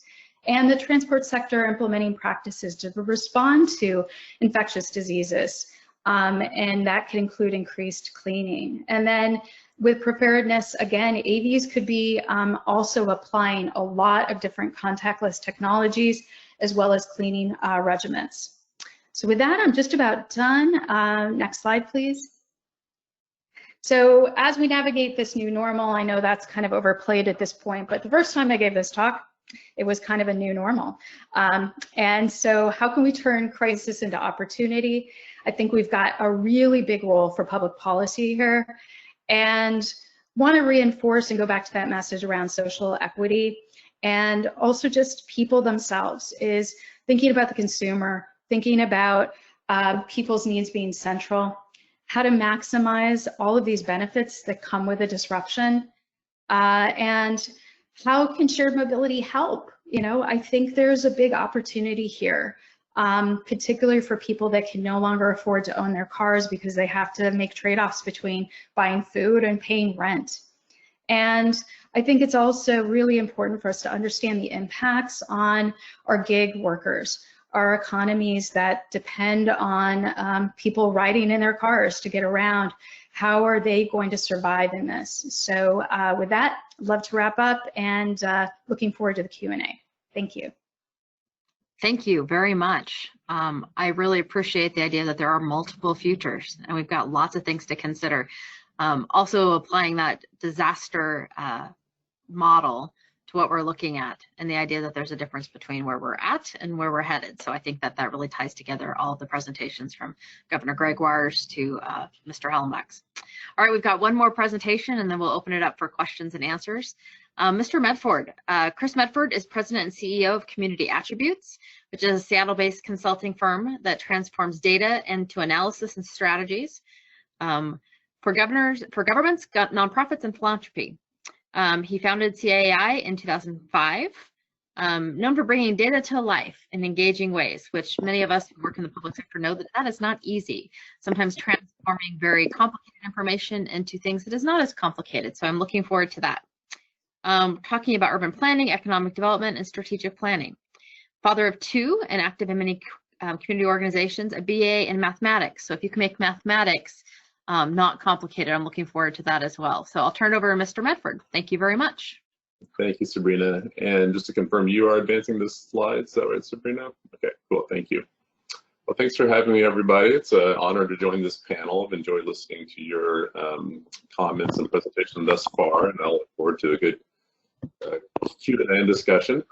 I'm going to present some data about the regional economy in the Puget Sound region and some considerations to extrapolate it across the world as we know it today, and to do my best to tie it back to transportation as we go. I appreciated all the remarks. I'll try to refer back to a few of them to come to mind. This first slide I have updated recently to have the red line look more like the curve as the reality is played out. But the most important part about this slide, which has been touched on a time or two through the comments so far, is that we're in a messy middle phase right now. Right? This is phase 2 that I just bluntly call there's no vaccine or no treatment. I don't think we need any more grandiose title than that. That's just where we are. And the green line to represent economic productivity in general terms, you can think of it as gross domestic product if you'd like, as a good proxy, good enough proxy to do that. And the red line being the virus metrics, conceptually, of course. And I don't have any more insights than anyone else in the world as to when this phase will end, as to when there's a vaccine or treatment. But for discussion purposes, we throw it up there to say, all right, most folks are talking about something many months away from now. And if it lasts a year from now, then we're going to continue to be in this mode. In this mode, with great leadership, including Governor Gregoire and Governor Inslee and a lot of good leaders across the U.S., we know that there's a lot of opening things up and shutting things down right now. And as we look at the virus as the leading indicator of what we can do economically, then it's going to be a lot of painful ups and downs and starts and stops. And we're experiencing that in real time, of course, right now, at least nationwide. And I'm really gratified to be in Washington State, quite frankly, to have the leadership that we've had to keep this at a dull roar in terms of the drama that comes with it. Compared to the major starts and stops, I saw the mayor of Miami recently calling to shut things down again. And it's dramatically harder to start things up and shut things down and start things up again than it is to slowly open things up and try to manage the public health crises as we do that. There is a very good chart floating around, I think the University of Michigan economists put it together, that shows exactly when the jobs report came out in mid-June, or early June, that showed increases in jobs across the U.S. It was met with great appreciation and enthusiasm, and then you see the virus curve go up immediately afterwards, right? So right now we are seeing across the country a very direct correlation between economic activity and the positive diagnosis of the virus. And that's disconcerting because it's the virus that will then turn things back down for the economic activity, of course. So we're going to be in this painful, unknown period of how to manage things until we have it under control, which I believe means either we have a vaccine or a treatment that makes us feel good to restore the public health confidence. And I appreciated Mark's comments in particular about, and Susan, you touched on it as well, is how do we predict human behavior? Because that's what this is all about, whether it's getting back to the transportation issue or how people respond. There's a public health confidence level that needs to be understood, or maybe in some cases it's a public health acceptance level to understand the risk that comes with this, and how the public embraces their perception of risk translates through to economic activity and to transportation, of course, ultimately. So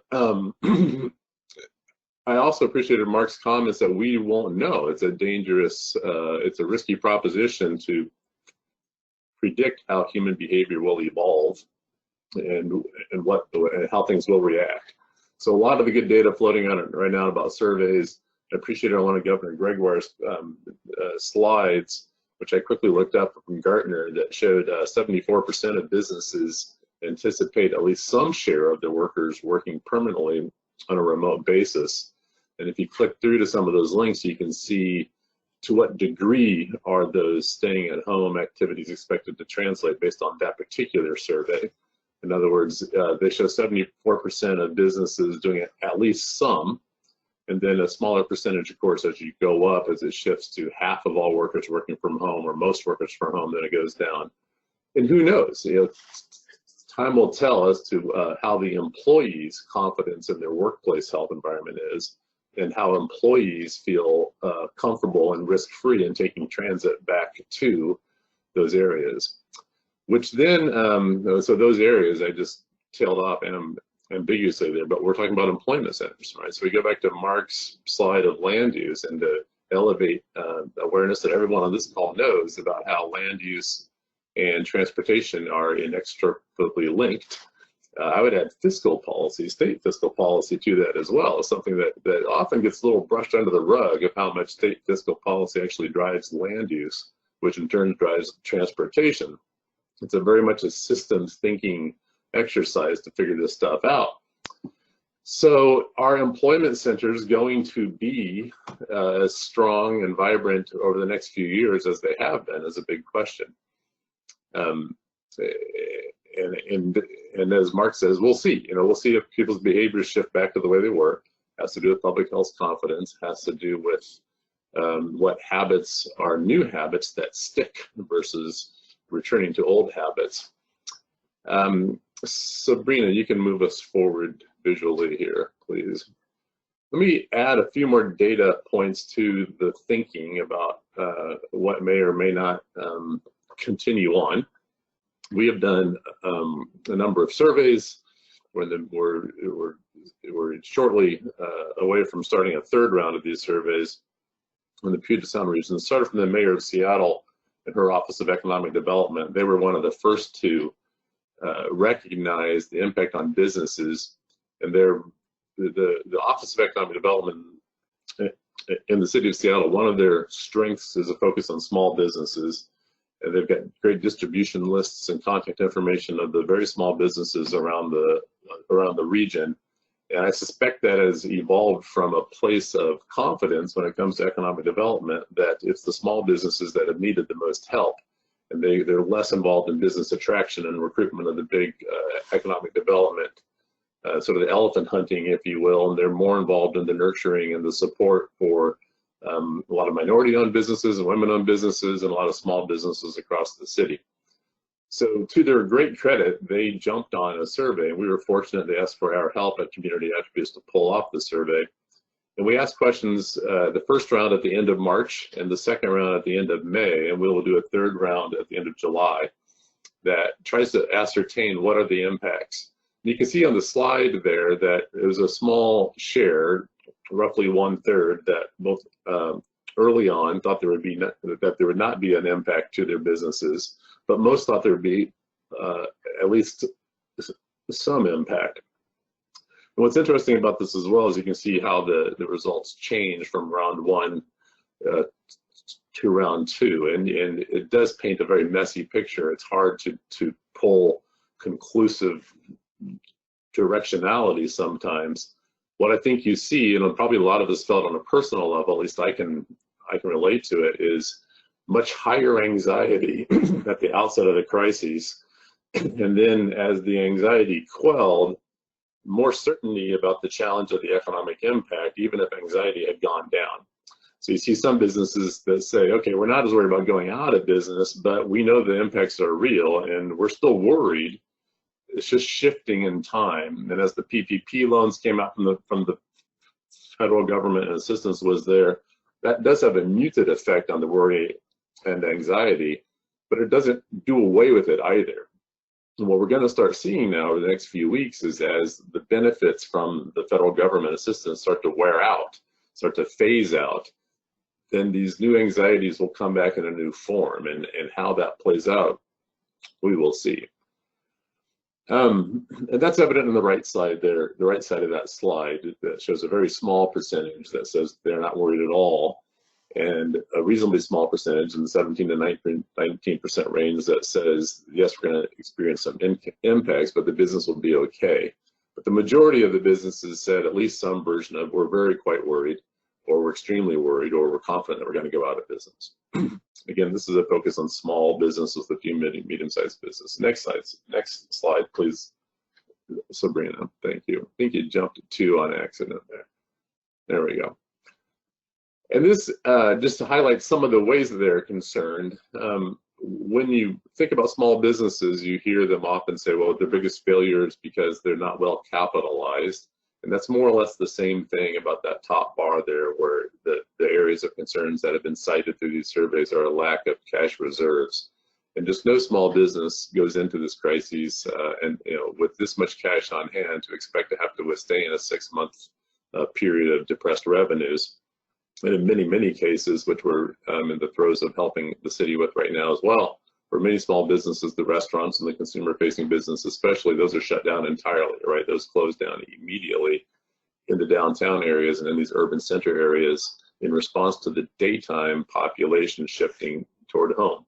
So there might be some spending that shifts into the neighborhoods, and think about your transportation impacts along with this as well, because the small business recipients for the restaurants and the dining services, they go where the people are. And so the businesses that have had a benefit that come from this, an economic benefit anyway, are really the grocery stores and the businesses that were able to do the takeout and that sort of thing in the neighborhoods and shifting away from downtown, which has profound transportation and land use implications of where is the daytime population. The unemployment rate is high, of course, it's in the mid-teens, but the shifting of where the work is done is profound. And back to that 74% number from the Gartner research about shifting to let the workers work remotely. And how long will that play out is the unknown, referring back to my line picture of showing where the uncertain period might be. Those numbers about concerns about rents and lease payments are non-trivial as well, because they've got big impacts on the office market in downtown. I'm alone in my 4,000 square feet of office that I pay rent on every month right now, and it's safe for me personally because I'm here and there's no one else here within my 4,000 square feet. But it's ridiculous that this is the situation. So for my small business, I need to work my way out of this situation, and what that means shuffling around for office tenants downtown Seattle, again, is something that time will tell. Is this a short-term pain that will pop back up and the demand will be there, or are there long-term shifts that will come with this? My understanding is that there's a lot of activity in the office markets here downtown Seattle. For every business like mine that says I don't need 4,000 square feet any longer, all I really need is a few hundred square feet or 1,000 square feet. I'm hopeful there's another business out there that has 10,000 square feet right now, and they're saying to themselves, boy, I sure would love to have a 4,000 square foot office. So there is this activity that is shuffling around. And I'm told anecdotally that a lot of the major office tenants in downtown Seattle are actually rather assertively looking for deals and snatching up even more office space. Again, that's anecdotal from the real estate community. But if that's some indicator, then it could be that that there is a return to office employment in downtown as the economy starts to open up, which has repercussions for transit and what the commuting lifestyle looks like. But these things all need to be reconciled. So for example, the office tenants may be taking on more square feet, but maybe the number of jobs are going down, right? Both those things can happen at once, where the square feet per employee is going way, way up because of social distancing and they need to feel safe. So these trends have got to play themselves out and get to the practical realities of how it plays out.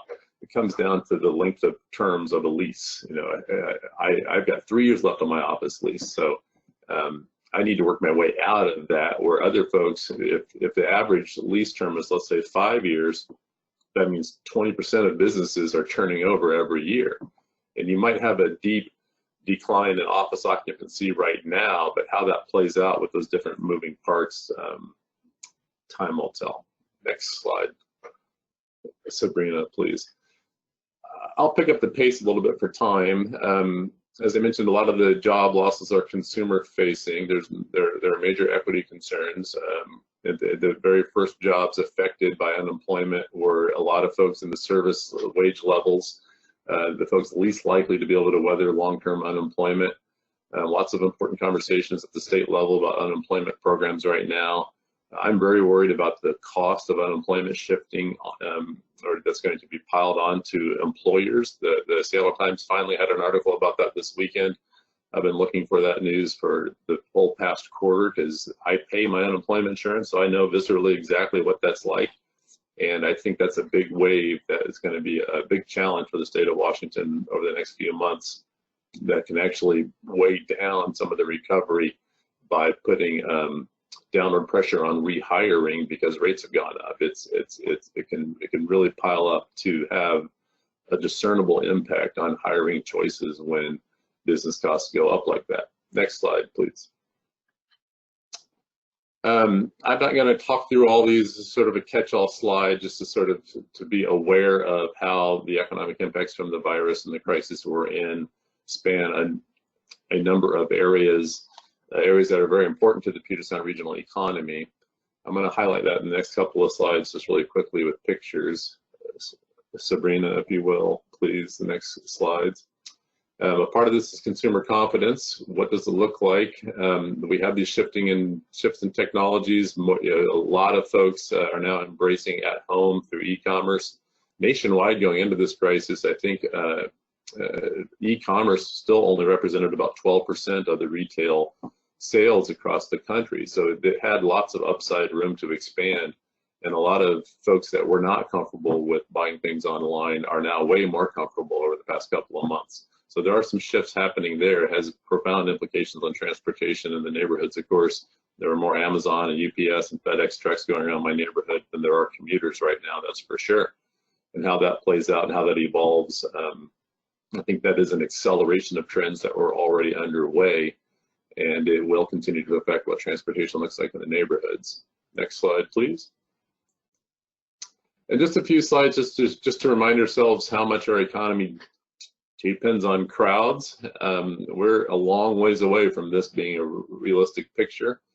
I hang on all the great updates from the public health world, for whether it's our state or our county leaders in that regard, or certainly at the national level. And I've not heard anything too promising to think that this is a realistic picture in the near future. So the economic impacts from these events are huge, and they affect the hotel industry, the restaurant industry, and the retail industry, and all kinds of support industries that support this activity. Next slide. Transit, of course, this picture strikes terror in a lot of people's eyes right now, and well, it should, right? We're a long ways from this feeling like a safe environment, and how that plays out with the demand and supply of transit and workflows in the commuter systems. We've got a long ways before we can figure out that with confidence. Next slide, please. Childcare, it's probably one of the more underappreciated components of our recovery. Anyone that is managing a team that has a parent or two with kids at home, you know this is a very important link to our system for productivity. And until childcare is safe, where parents feel good about leaving their children in a safe environment, then their productivity will be compromised, and they are an important component of our workforce. Next slide, please. That was on my daughter. My daughter's one of those girls in there, just to check that off. A very long time ago, that picture. Just a couple more slides to wrap up. Don't take my word Words forward, of course. Here's the Boeing CEO from just a couple months ago now, saying he would expect 2 to 3 years for travel to return to 2019 levels, and an additional few years beyond that for the industry's long-term growth to return. Of course, this has very devastating impacts to the Boeing workforce, which, in spite of our technology diversification, aerospace and Boeing are a critical pillar of our regional economy, and they affect transportation, land use, and neighborhoods and communities as well. We've done several studies that show how important the workforce of Boeing is to the suburban cities in the Puget Sound region, and these are great concerns about what the recovery period looks like. Next slide. I touched on this earlier, just to remind ourselves where so much uncertainty lies. And then there's a question about recovery. What does recovery mean? The easier way to define recovery is just to get back to that same level of economic productivity that we were at before the crises. But another important understanding, especially when it comes to state fiscal management, is to recoup the losses that were incurred along the way. And with that definition in mind, then that tail of productivity extends much further out into the future, probably towards 2030 or so. Next slide, please. Just to wrap up, there are some changes underway that will affect land use and transportation. In most of these cases, these are accelerations of technology, of trends that were already underway. And you recognize them as saying, oh yes, it's accelerating those things, such as small batch manufacturing locally, as an example. Last mile distribution systems, as more of these trends are embraced, using technology to make things in smaller batches and distribute goods much more.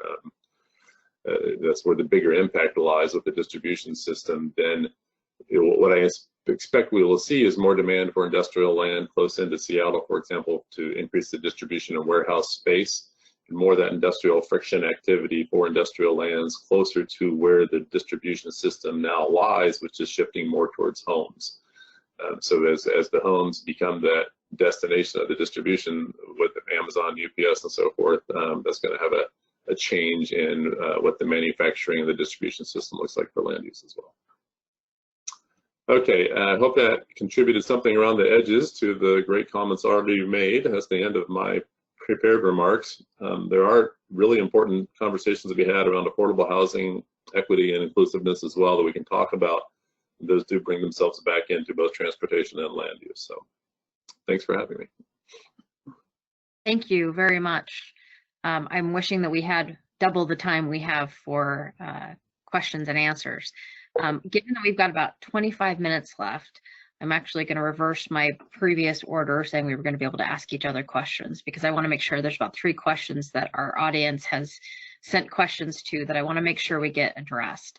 Part of my job, I think, coming from the Eastern Washington side, also looking at our attendees as well as our transportation commissioners, is to make sure that we don't forget that Washington is very diverse.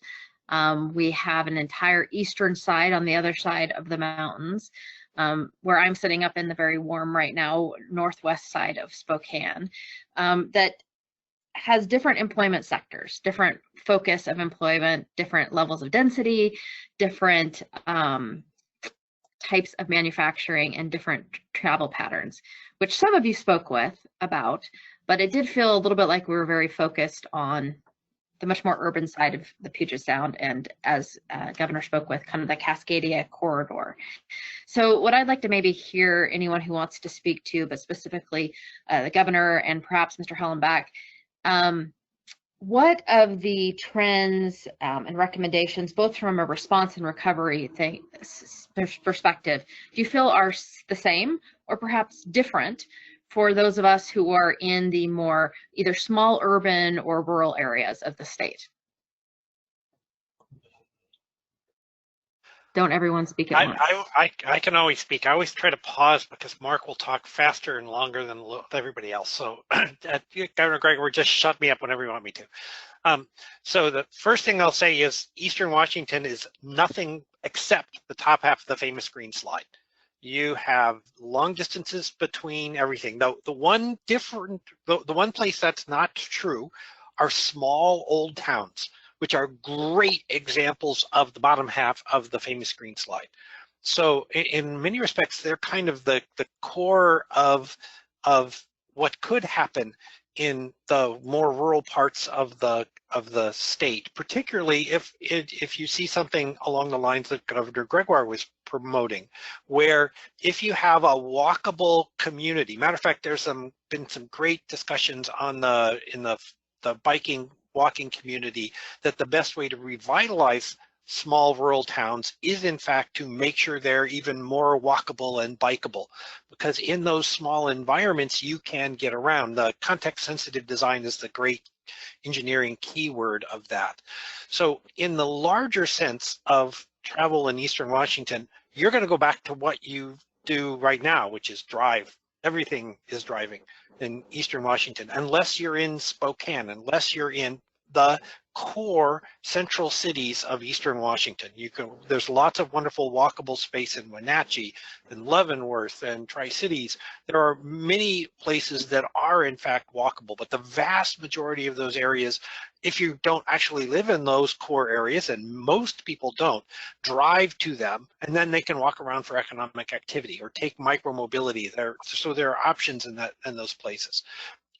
But on the whole, because of the lower density, because the communities have been built outside of the towns that were built in 1890, those are walkable grid networks. Outside of that, everything is designed around the car. So you're going to go back to doing the car thing. From an economic perspective, I'm not sure how you will change. I'm not enough of an economics person to see how that might impact. The governor, you may have more insight into that than I do. But from a transportation perspective, you can look to the new micromobility, e-bikes and things like that, or even just bikes and scooters can be great ways to get around some of the smaller cities where you don't have to bring a car. But where your incentives are just get in your car, people will get in the car. That people like cars because they're so easy.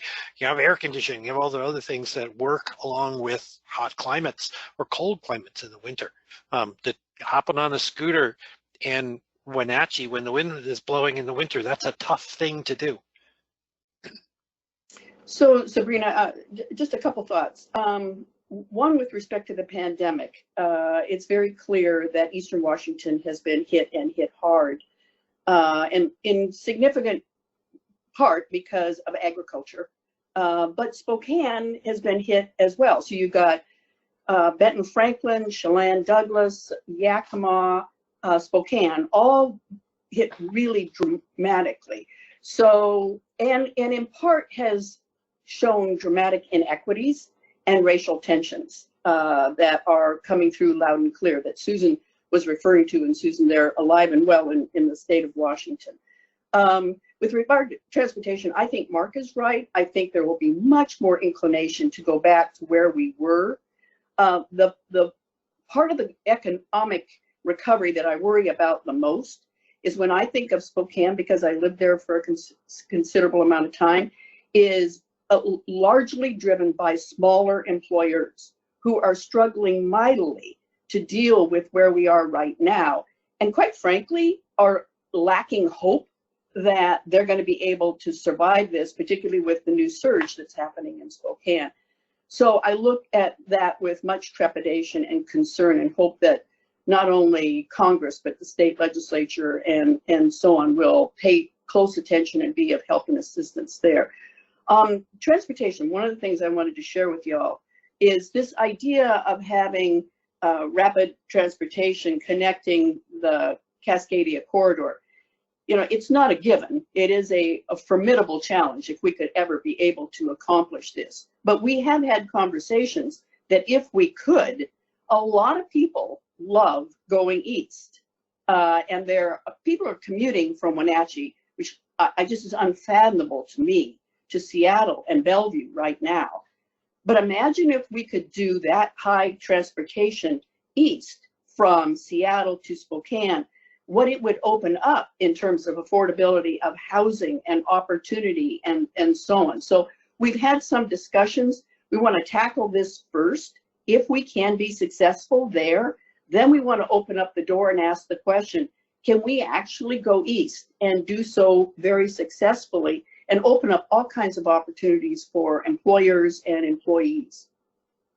I'm going to add one more thing on the transportation side. The favorite talk I have given in my professional career is autonomous vehicles and what will happen. It's basically a 45-minute comedy spiel, but all technically correct. And it's because it's so easy to take the comedy and bring it into example after example. So one of the things in autonomous vehicles are they going to be shared? The Google owns them and they come and get you and take you to wherever, and you're sharing them with other people, right? That's how you get heaven. And hell is when everybody owns their own autonomous vehicle and it drives all around forever, right? And it goes and picks up your laundry for you, and you know, it goes out to get your dinner and brings it back to you. One of the interesting hell scenarios, although it's heaven for Eastern Washington, is imagine if your car can drive you from Moses Lake to Seattle, right? And you don't drive, it's not a Prius, right? It's not a van. It comes with 3 screens and an office chair, right? And you sleep for an hour and a half, you get up and go to work, and you work in your car for 2 hours, and you get to South Lake Union and you work for 3 hours, you get back in the car and you have all your meetings, you get back in the car and it drives you back to Eastern Washington. The fact that it takes you 3 hours is irrelevant. You don't care how congested it is, you don't care anything. You're not looking out the windows, you're working, right? Or sleeping.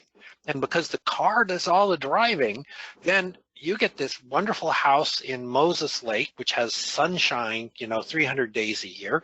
And, from an environmental perspective, you're recharging your batteries via solar.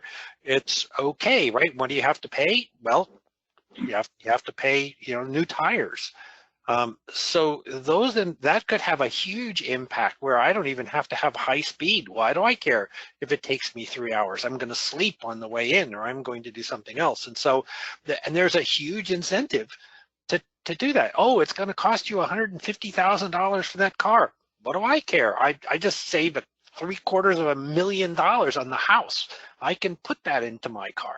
So you might have other technologies that actually support that long distance travel, which is good for some things and really bad for others.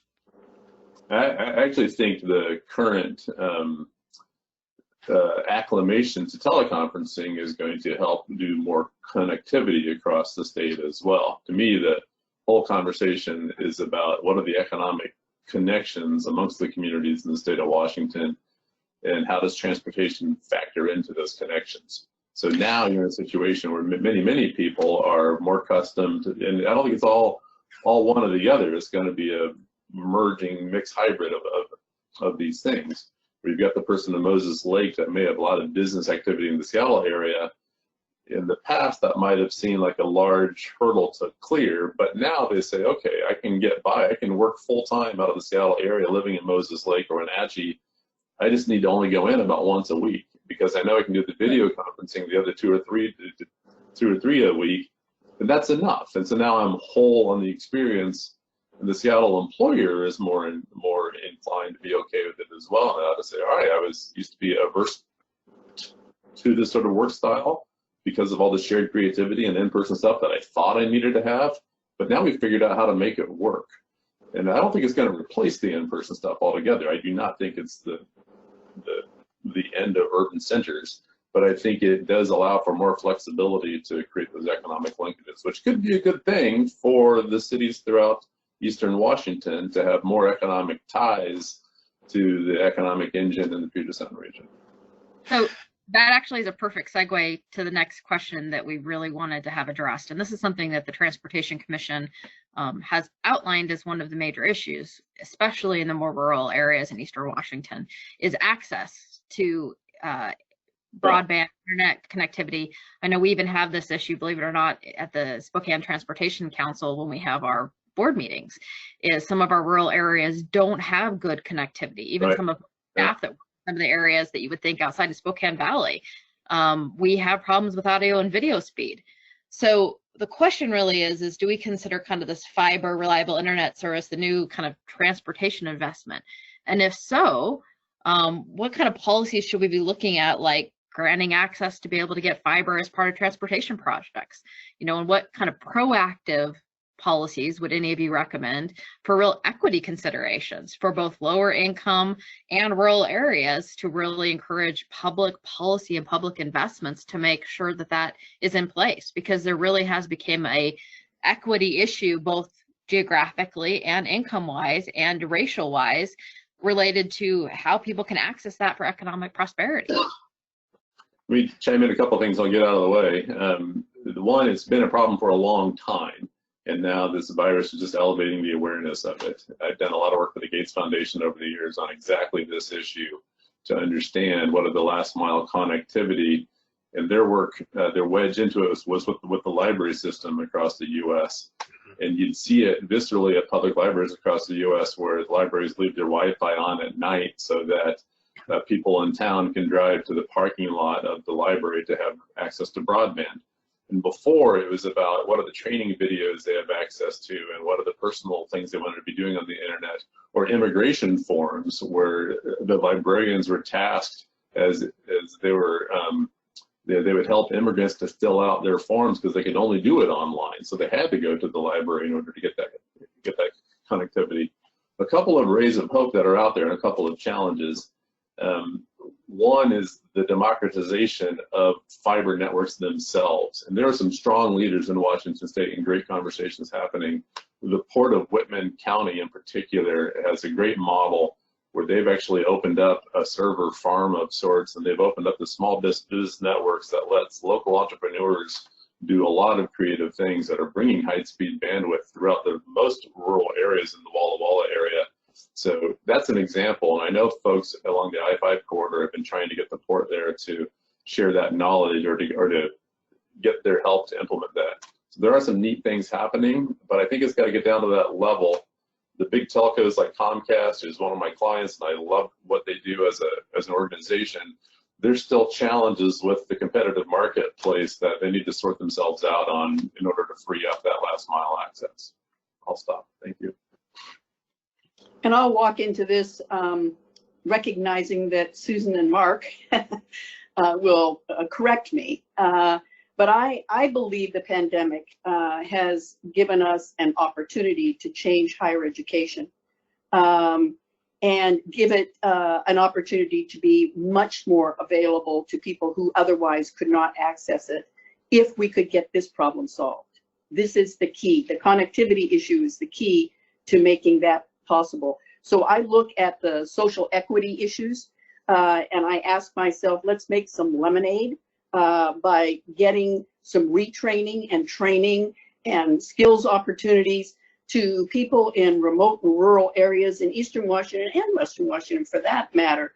If we could just get the connectivity up and running again, and if we could get higher education in at least this state to much more embrace remote learning as a golden opportunity that can come out of this pandemic.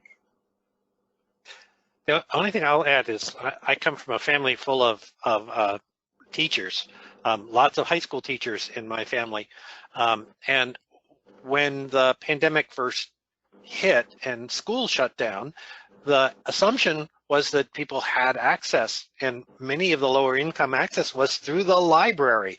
And one of the worst things that happened from a high school and below educational value was the library shut down. Quite correctly, I mean, hooray, that's the right thing on the pandemic side. But from an access education-wise, it was a disaster in urban areas, let alone rural areas, because of the lack of connectivity.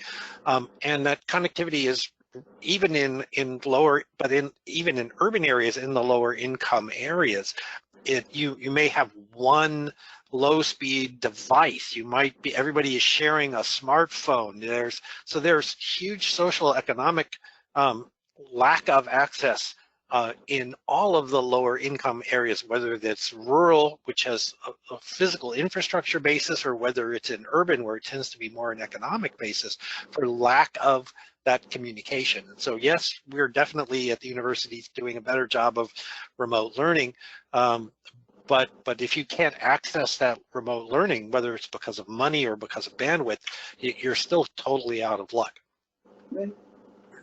The only thing I would add to this conversation about access and accessibility overall is that, yeah, fiber is definitely a solution, right? But I see that as something that's not going to address immediate concerns of COVID. And so some of the strategies that I've seen that I think are quite inventive is to create mobile hotspots. And so in the Sacramento region, what we saw was the creation of these mobile hotspots with buses in low-income neighborhoods so that the children could get access to Wi-Fi so that they could take part in the educational process. But it's not just access to Wi-Fi, right? It's access to the devices themselves. And so this is another major issue that I look at, and a lot of the research that I do is, you know, people may not have access to the smartphone devices, let alone the Wi-Fi packages that go with them. So we have to also think about the devices, and I think some short-term and near-term strategies for addressing accessibility. And I think these mobile hotspots are a really brilliant idea. As an engineer, a famous line in engineering is nothing is impossible in engineering.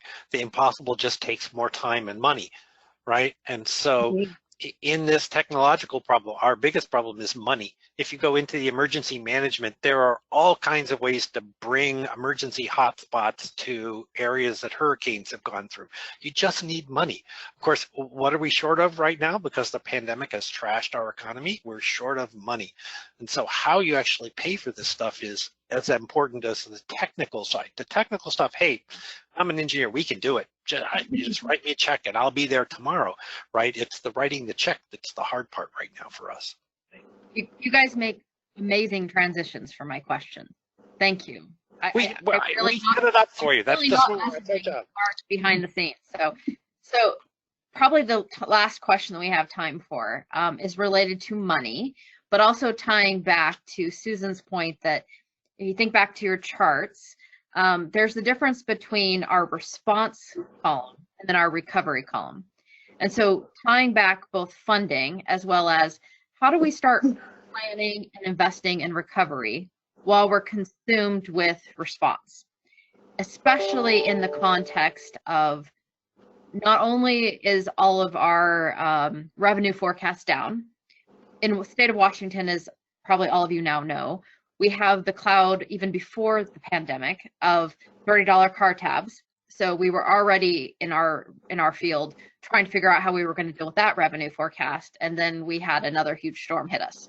So with the financial cloud, as well as that most of our elected officials that are on this line are thinking, we're just trying to respond. And now really we should be proactively thinking about recovery.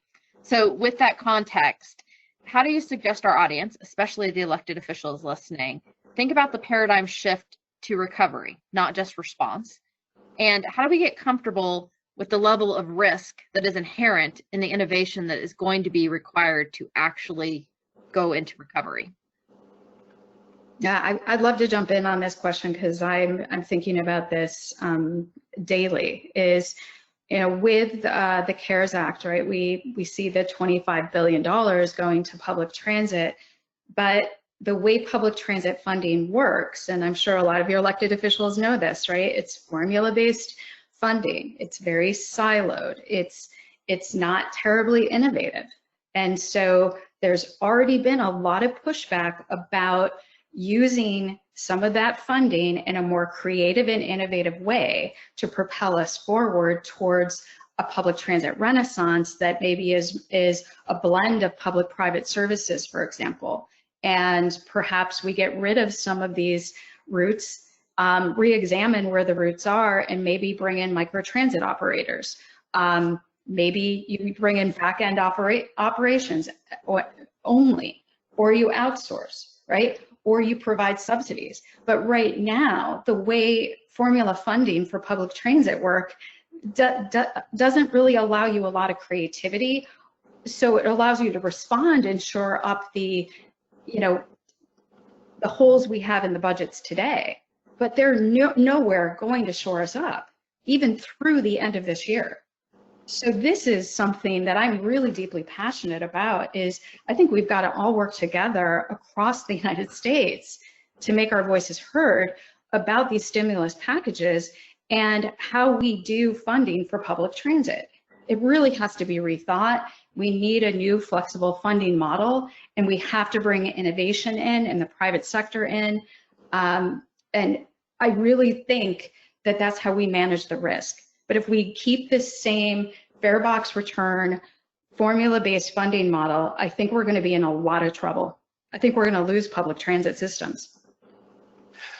I'd like to go back to let's take a look at where you want to go in the future and create an incentive-disincentive system that encourages the good outcomes and discourages the outcomes. Now, it's easy, again, to say this without specifics. So the hard part is how do you keep people from cheating on the incentive and disincentive systems?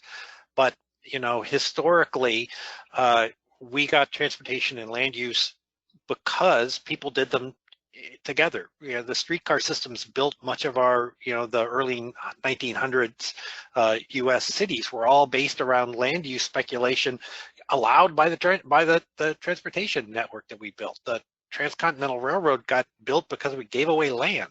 Now you can argue whether that was done correctly or incorrectly, but that level of incentive where if we're going to build these transportation things, these people are going to benefit. We want to capture some of that back. And so let's incentivize the private sector to do stuff to their advantage, but capture our share of that potential windfall profit in those areas.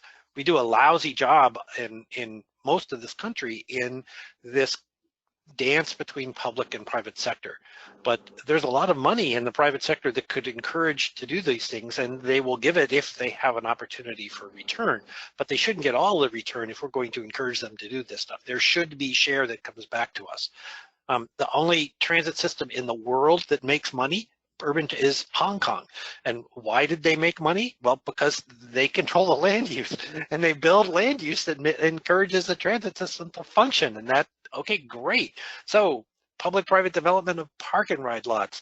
If you're going to build, you know, Sound Transit 3, thank goodness, you know, the land use is changing with it. If you go to BART, early BART was terrible on land use.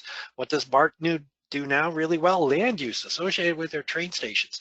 You know, we need to encourage this mix of do it right and you get to do cool things, do it wrong and we're not going to help you at all, right? Something along in the policy perspective where you're looking to the future. Susan, you're laughing. That's good. That means I didn't miss too badly. No, you're great. So Governor Gregoire, do you have maybe a 15-second summary for us? And then I think we probably need to send it back to our chairman to close out our meeting.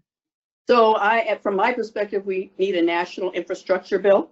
It will deal with the very issues that we've talked about, whether it's connectivity or roads or transit or what have you, number one. Number two, I think we as a state, Washington State, need to start looking at a different way of funding transportation than car tabs. And I know the commission has looked at it. We've partnered with the commission in doing so, but there's something that's just repulsive about the car tabs, that a certain person is touching the nerves of the voters in the state. So I think it's just time we give up and find an alternative way and show the people they're getting the return on their investment. And if they don't invest, they pay a much bigger, really dramatic price if we're not going to invest in transportation and the ability for us to be able to have no mobility options, particularly for low-income people, that we must have if we're going to get economic recovery up and going again. Well, thank you. Thank you to all of our panelists and for the great transition opportunities you gave me. I also want to thank the Transportation Commission staff who was doing most of your presentation moving. That wasn't me, even though I was taking credit for it. So, so thank you very much. I think our commission chair needs to close out the official meeting, if I'm correct, since we're only a minute over. Yeah, you did a great job. Thank you very much to our panel. Thank you for having us. Thank you, Sabrina. Thank you. And Bye. Bye. see y'all. Just before Governor Gregoire leaves, hopefully she's still there, just a couple of comments from the chair, and I'll try not to get on my soapbox. But having been a planner in this state for well, if I include the time on the Transportation Commission, by the time I'm off the Transportation Commission, it will be 50 years. And so it's kind of interesting, and I think we need a significant paradigm shift in our state land use laws. And, you know, we built on the assumption in Growth Management Act in 1990 that land use came first, transportation followed. But if we look historically, what we just heard was we need to build that transportation system first, and land use can build up around it. That's a lot of different thinking, and there's a lot of my peers out there that aren't retired yet. We'll have to change that, and it'll have to be thought of in a new way. But that said, the Challenge Seattle project, the proposal you have out there now, I'm certainly, as land use planner, in agreement with what you're talking about, and it looks really, really good. And I think the commission should explore with you ways that we can partner and build upon that. And I think before, and I'm saying that because we haven't had a chance as a group to say, yeah, we all support it. I think we will, but we can do that at our next meeting on July 15th. We'll find some time in our agenda to have a discussion about the Challenge Seattle proposal. And it'll certainly be my recommendation that we work together in the future. Love to do that. Thank you, Jerry, very much. You're welcome. Usually we would take a few minutes at least to ask the commissioners if they would like to talk about any of what we heard today, but we heard so much and it's so great. I think that we should make our notes, and again, we can follow up in our sessions as we go through this whole process of looking at post-COVID-19 transportation issues.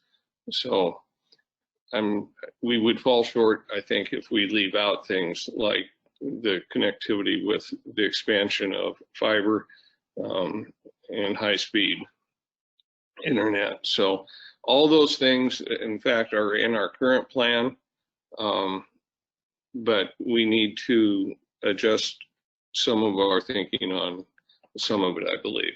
Same is true with the equity issues. We have it in our plan as we move forward in a new planning effort.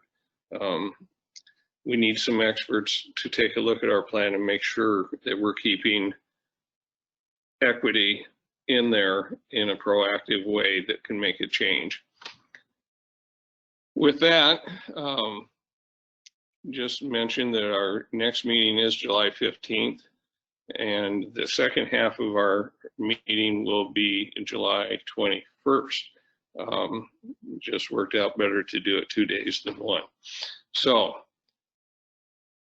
at this point, I guess we will adjourn the meeting.